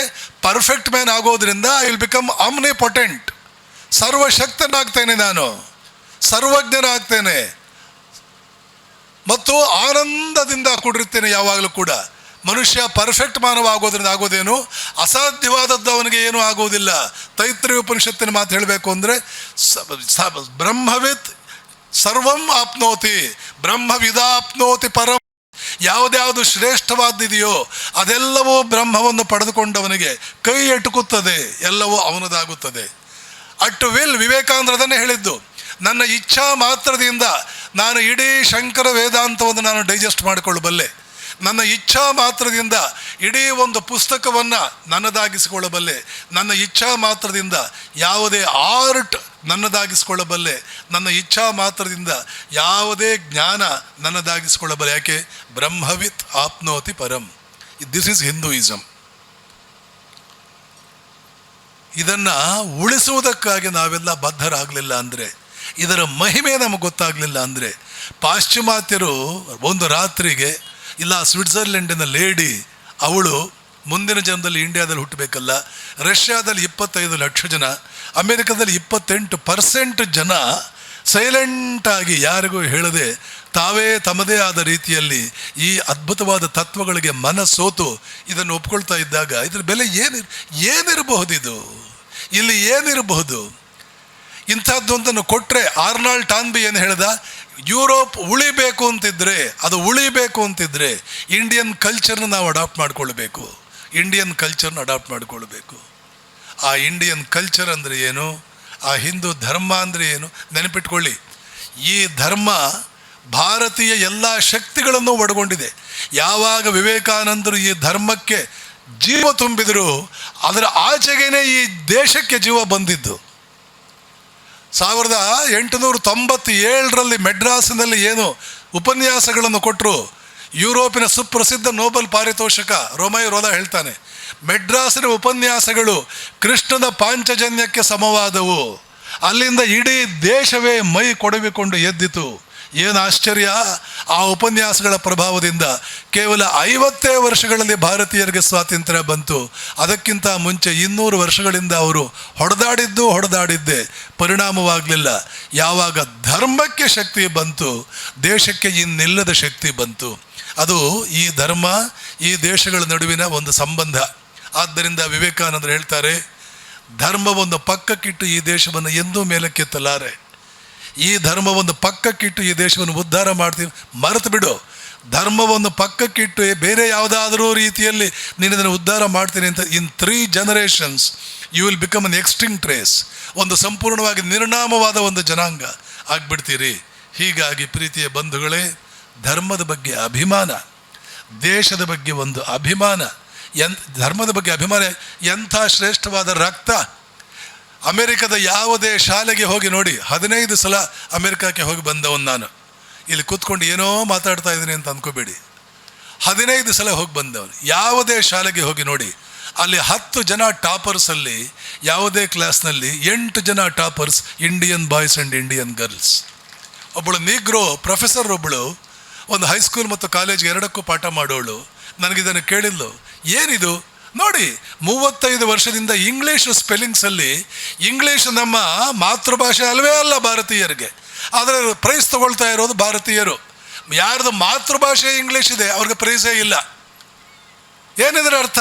ಈ ಲೇಡಿ ಕೇಳಿದ್ಲು ನನಗೆ, how is it sir, for the past 20 years I am teaching science and mathematics in a high school in New York. Every time I value the papers, science and mathematics, for 9th grade, 10th grade, 11th grade and 12th grade. Out of 10 toppers, at least 7 to 8 toppers will be your Indian boys and Indian girls. What is the secret? ನಾನು ಅವಳಿಗೆ ಹೇಳಿದೆ, madam, the secret is, it is in our blood that we should be the most intelligent race in the whole world. ಪ್ರಪಂಚದಲ್ಲಿ ಅತ್ಯಂತ ಬುದ್ಧಿವಂತ ಜನಾಂಗ ನಾವು. ಇಷ್ಟೆಲ್ಲ ಆಗಿ 1000 ವರ್ಷಗಳ ಕಾಲ ಗುಲಾಮರಾಕಾದ್ವಿ? ಇದು ನಿಜವಾದ ಪ್ರಶ್ನೆ. ಇವತ್ತು ನಾವು ಹಾಕ್ಕೊಳ್ಬೇಕಾದ ಪ್ರಶ್ನೆ ಇದು. ಎಲ್ಲಿಯೋ ಒಂದು ಕಡೆ ಈ ಮಾತುಗಳನ್ನೇ ಕೇಳಲಿಲ್ಲ ನಾವು. ಕೇಳಿದರೂ ಕೂಡ ಅವುಗಳಲ್ಲಿ ಶ್ರದ್ಧೆ ಬರಲಿಲ್ಲ. ಪುಕ್ಕತನ, ರಣಹೇಡಿತನ, ಏನೇನೋ ಅದಕ್ಕೆ ಸಮರ್ಥನೆ ಕೊಡೋದು. ಮಹಾಭಾರತ ಲೇಡಿ ತನ್ನ ಮಗನಿಗೆ ಹೇಳಿದ್ದು, ಭುವನೇಶ್ವರಿ ದೇವಿ ತನ್ನ ಮಗನಿಗೆ ಹೇಳಿದ್ದು, ಇನ್ಯಾರ್ಯಾರೋ ಶಿವಾಜಿಯ ತಾಯಿ ಅವನ ಮಗನಿಗೆ ಹೇಳಿದ್ದು. 22ನೇ ವಯಸ್ಸಿಗೆ ICSನಲ್ಲಿ 4ನೇ ರ್ಯಾಂಕ್ ಬಂದಿದ್ರು. ಅದನ್ನು ಪಕ್ಕಕ್ಕಿಟ್ಟು, so long as my country is steeped in ignorance and poverty, I never seek anything for me. ನನಗೋಸ್ಕರ ನಾನು ಯಾವುದನ್ನೂ ಕೂಡ ಬಯಸೋದಿಲ್ಲ. ಮೊದಲು ನನ್ನ ರಾಷ್ಟ್ರ, ಈ ಸಮಷ್ಟಿ ಪ್ರಜ್ಞೆ, ಮೊದಲು ನನ್ನ ರಾಷ್ಟ್ರ, ಆಮೇಲೆ ನನ್ನ ಬೇರೆ ಎಲ್ಲವೂ ಕೂಡ ಅನ್ನುವಂಥ ಒಂದು ಪ್ರಜ್ಞೆ ಅಥವಾ ತತ್ವಬದ್ಧತೆ ಅಂತಂದ್ರು ಒಂದೇ, ಸಮಷ್ಟಿ ಹಿತ ಅಂತಂದ್ರು ಒಂದೇ. ಈ ಸಮಷ್ಟಿ ಹಿತ ಅಥವಾ ಸಮಷ್ಟಿ ಪ್ರಜ್ಞೆ ಯಾವಾಗ ನಮ್ಮಲ್ಲಿ ಕಣ್ಮರೆಯಾಯಿತು, ರಿಯಲ್ ಇಂಡಿಯನ್ ಕಲ್ಚರ್ ಯಾವಾಗ ನಮ್ಮಿಂದ ಕಣ್ಮರೆಯಾಯಿತು, ಆವಾಗ ಈ ಹೇಡಿತನ ಬರೋದಕ್ಕೆ ಪ್ರಾರಂಭವಾಯಿತು. ಅದು ಹೋಗಬೇಕು, ಕಾಲ ಬಂದಿದೆ. ವಿವೇಕಾನಂದ ಹೇಳ್ತಾರೆ, we have wept enough, no more weeping. ಸಾಕಷ್ಟು ಅತ್ತಿದ್ದಾಗಿದೆ, ಇನ್ನು ಮುಂದೆ ಅಳಬೇಕಾದ ಅವಶ್ಯಕತೆ ಇಲ್ಲ. ಹಾಗಂತ ಹೇಳಿ ಯಾರ ಮೇಲಾದರೂ ದಂಡೆತ್ತಿ ಹೋಗಬೇಕು, ಯಾರನ್ನಾದರೂ ಬಡ್ದು ಹಾಕಬೇಕು, ಯಾರನ್ನಾದರೂ ಮತ್ತೇನೋ ಮಾಡಬೇಕು ಅಂತಲ್ಲ. ಆದರೆ ನಮ್ಮ ಅಸ್ಮಿತೆಗೆ ಧಕ್ಕೆ ಬರುವಾಗ ನಾವು ಅದನ್ನು ಅದರಲ್ಲೂ ಗೃಹಸ್ಥ. ನೆನಪಿಟ್ಕೊಳ್ಳಿ, ಬೌದ್ಧ ಧರ್ಮ ಈ ದೇಶಕ್ಕೆ ಕೊಟ್ಟಂಥ ಕೊಡುಗೆ 1000 ವರ್ಷಗಳ ಗುಲಾಮಗಿರಿ. ವಿವೇಕಾನಂದರು ಹೇಳ್ತಾರೆ, ಯಾಕೆ? ಬುದ್ಧನ ಬಗ್ಗೆ ವಿವೇಕಾನಂದರಿಗೆ ಏನು ಗೌರವ ಇತ್ತು, ಅದರಲ್ಲಿ 1% ಗೌರವ ಯಾರಿಗೂ ಬುದ್ಧನ ಬಗ್ಗೆ ಇರಲಾರದು. ವಿವೇಕಾನಂದ ಚಿಂತನೆ ಓದಿ. ಆದರೆ ಅದೇ ವಿವೇಕಾನಂದರು ಹೇಳ್ತಾರೆ, 1000 ವರ್ಷದ ಗುಲಾಮಗಿರಿ ಬಂದಿದ್ದು ಬೌದ್ಧರ ಉಪದೇಶಗಳಿಂದ. ಯಾವುದಾ ಉಪದೇಶಗಳು? ಸನ್ಯಾಸಿಗಳಿಗೆ ಮೀಸಲಾಗಿದ್ದಂಥ ಅಹಿಂಸಾ ಧರ್ಮವನ್ನು ಗೃಹಸ್ಥರ ಮೇಲೆ ಹಾಕಿದ್ದು, ಗೃಹಸ್ಥನನ್ನು ಷಂಡನನ್ನಾಗಿಸಿದ್ದು, ರಣಹೇಡಿಯನ್ನಾಗಿಸಿದ್ದು, ಗೃಹಸ್ಥನನ್ನು ನಪುಂಸಕನನ್ನಾಗಿಸಿದ್ದು. ಇವತ್ತಿಗೂ ಹೋಗಿಲ್ಲ ಅದರ ಎಫೆಕ್ಟ್, ಇವತ್ತಿಗೂ ಹೋಗಿಲ್ಲ. ಅದು ಹೋಗಬೇಕು ಅಂದರೆ ಮತ್ತೊಮ್ಮೆ ಇರ್ತಕ್ಕಂಥ ವೀರ ಸಂದೇಶ, ಅದೇ ಗೀತಾ ಸಂದೇಶ, ಅದೇ ವಿವೇಕಾನಂದರ ಸಂದೇಶ, ಅದೇ ಭಾರತ ಮಾತೆಗೆ ಇವತ್ತು ಬೇಕಾಗಿರ್ತಕ್ಕಂಥ ಸಂದೇಶ, ಯುಗಾದಿ ಸಂದೇಶ. ನಾವು ಬೇವನ್ನೇ ಬೆಲ್ಲವನ್ನಾಗಿ ಪರಿವರ್ತಿಸಿಕೊಳ್ಳಬಲ್ಲವರು, ರಣರಂಗವನ್ನು ಹಂಸತೂಲಿಕಾ ತಲ್ಪವನ್ನಾಗಿ ಮಾಡಿಕೊಳ್ಳಬಲ್ಲವರು. ಮೃತ್ಯು ಬಂದರೆ ಅದರ ಮೀಸೆ ಹಿಡಿದು ಆಟ ಆಡೋದು ಹೇಗೆ ಅನ್ನೋದೇ ನಮ್ಮ ಧರ್ಮ ನಮ್ಗೆ ಕಲಿಸಿರೋದು. ಈ ಕೊನೆ 4 ವಾಕ್ಯಗಳೇ ನಾನು ಮಾತು ಮುಗಿಸ್ತೀನಿ. ಪ್ಯಾರಿಸ್ನಲ್ಲಿ ಸ್ವಾಮಿ ವಿವೇಕಾನಂದರು ಇದ್ದಾಗ ನೆಪೋಲಿಯನ್ನ ಮೊಮ್ಮಗ ಅವರಿಗೆ ಭೇಟಿ ಮಾಡಿದ. ನೆಪೋಲಿಯನ್ ಬಗ್ಗೆ ವಿವೇಕಾನಂದರಿಗೆ ಬಹಳ ಗೌರವ. ಎಲ್ಲಿಯೇ ಮಹಾನ್ ವೀರ್ಯ, ಧೈರ್ಯ, ಶೌರ್ಯ ಇದೆಯಾ, ವಿವೇಕಾನಂದರು ಅದನ್ನು ಆರಾಧಿಸ್ತಿದ್ರು. ನೆಪೋಲಿಯನ್ನ ಬಗ್ಗೆ ಬಹಳ ಗೌರವ. ಇಂಗ್ಲೆಂಡಿನಿಂದ ವಾಪಸ್ ಬರುವಾಗ ನೆಪೋಲಿಯನ್ ಹುಟ್ಟಿದಂಥ ದ್ವೀಪದ ಪಕ್ಕದಲ್ಲಿ ಹಡಗು ಬರುತ್ತೆ, ಸಿಸಿಲಿ. ಹಡಗಿನ ಕ್ಯಾಪ್ಟನ್ ಅನೌನ್ಸ್ ಮಾಡ್ತಾನೆ, we are passing in close proximity to an island that gave birth to great hero Napoleon.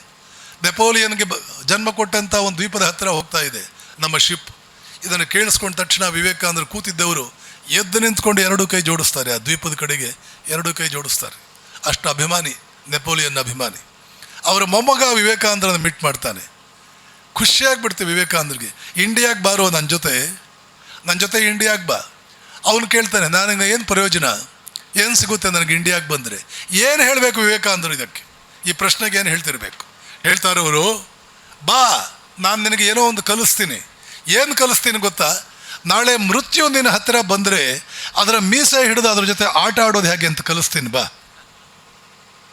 ಇದು ಭಾರತೀಯ ತತ್ವ, ಇದು ಭಾರತೀಯ ಸಂಸ್ಕೃತಿ. ಮೃತ್ಯು ಬಂದರೆ ಅದರ ಜೊತೆ ಅದರ ಮೀಸೆ ಹಿಡಿದು ಆಟ ಆಡುವಂಥ ಜನಾಂಗ ಇದು. ಇವತ್ತು ಯಾಕೆ ರಣಹೇಡಿಗಳಾಗಿದ್ದೀವಿ? ವೇದಾಂತವನ್ನು ಕೇಳಿದ್ದೀವಿ, ರಕ್ತಕ್ಕೆ ಹೋಗಲಿಲ್ಲ. ಇದೇ ವೇದಾಂತ. ವೇದಾಂತ ಅಂದರೆ ಮೃತ್ಯುವನ್ನು ಗೆಲ್ಲುವುದು, ಮೃತ್ಯುವಿನ ಜೊತೆ ಆಟ ಆಡೋದು. ಒಂದು ಶರ್ಟ್ ಬಿಸಾಕಿದಂತೆ ಶರೀರವನ್ನು ಬಿಸಾಕಿ ಇನ್ನೊಂದು ಶರ್ಟ್ ಹಾಕ್ಕೊಳ್ಳೋದು. ಗೀತೆ ಹೇಳಲಿಲ್ವಾ?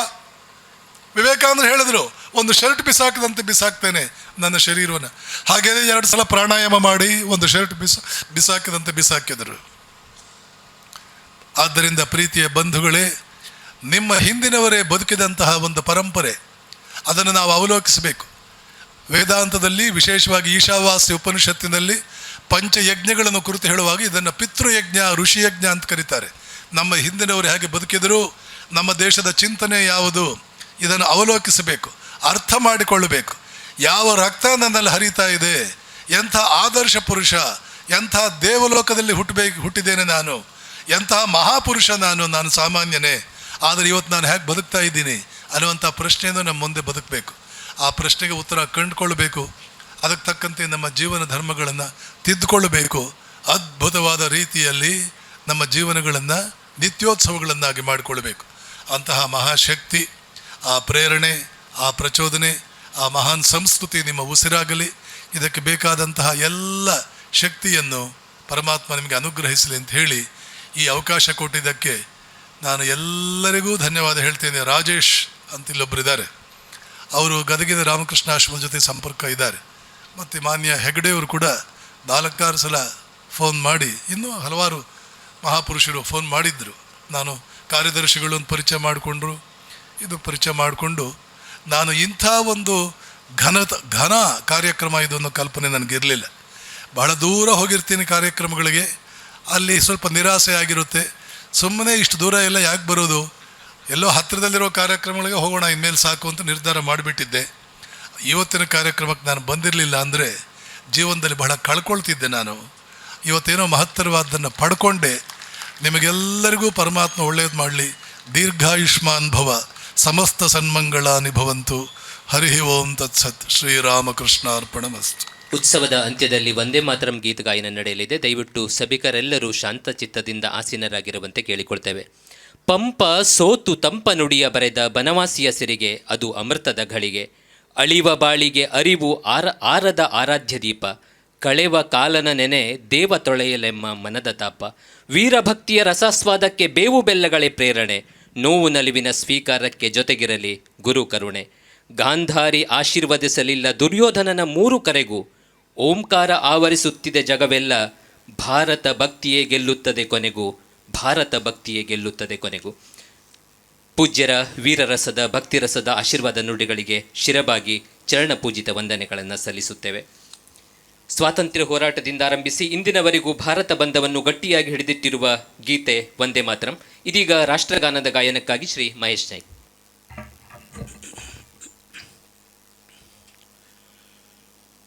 ವಂದೇ ಮಾತರಂ, ವಂದೇ ಮಾತರಂ.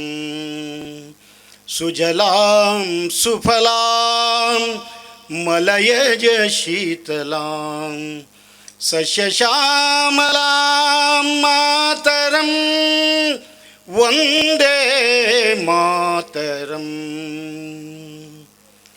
ಶುಭ್ರಜೋತ್ಸ್ನಾಂ ಪುಲಕಿತಯಾಮಿನೀಂ ಪುಲ್ಲಕುಸುಮಿತ ದ್ರುಮದಲ ಶೋಭಿನೀಂ ಸುಹಾಸಿನೀಂ ಸುಮಧುರ ಭಾಷಿಣೀ ಸುಖದಾಂ ವರದಾಂ ಮಾತರಂ ವಂದೇ ಮಾತರಂ. ಕೋಟಿ ಕೋಟಿ ಕಂಠ ಕಲಕಲ ನಿನಾದ ಕರಾಲೆ ಕೋಟಿ ಕೋಟಿ ಭುಜೈರತ ಕರ ಕರವಾಲೆ ಅಬಲಾ ಕೆನೊ ಮಾಯೆ ತೊ ಬಲೆ ಬಹುಬಲಧಾರಿಣೀ ನಮಾಮಿ ತಾರಿಣೀ ರಿಪುದಲವಾರಿಣೀ ಮಾತರಂ ವಂದೇ ಮಾತರಂ. ತುಮಿ ವಿದ್ಯಾ ತುಮಿ ಧರ್ಮ ತುಮಿ ಹೃದಿ ತುಮಿ ಮರ್ಮ ತ್ವಂ ಹಿ ಪ್ರಾಣ ಶರೀರೇ ಬಾಹುತೆ ತುಮಿ ಮಾ ಶಕ್ತಿ ಹೃದಯೇ ತುಮಿ ಮಾ ಭಕ್ತಿ ತೋಮಾರಯಿ ಪ್ರತಿಮಾ ಗಡಿ ಮಂದಿರೇ ಮಂದಿರೇ ವಂದೇ ಮಾತರಂ. ತ್ವಂ ಹಿ ದುರ್ಗಾ ದಶ ಪ್ರಹರಣಧಾರಿಣೀ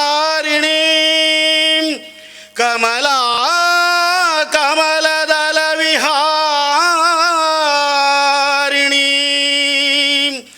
ವಾಣೀ ವಿದ್ಯಾದಾಯಿನೀ ನಮಾಮಿ ತ್ವಾಂ ನಮಾಮಿ ಕಮಲಾಂ ಅಮಲಾಂ ಅಥುಲಾಂ ಸುಜಲಾಂ ಸುಫಲಾಂ ಮಾತರಂ ವಂದೇ ಮಾತರಂ.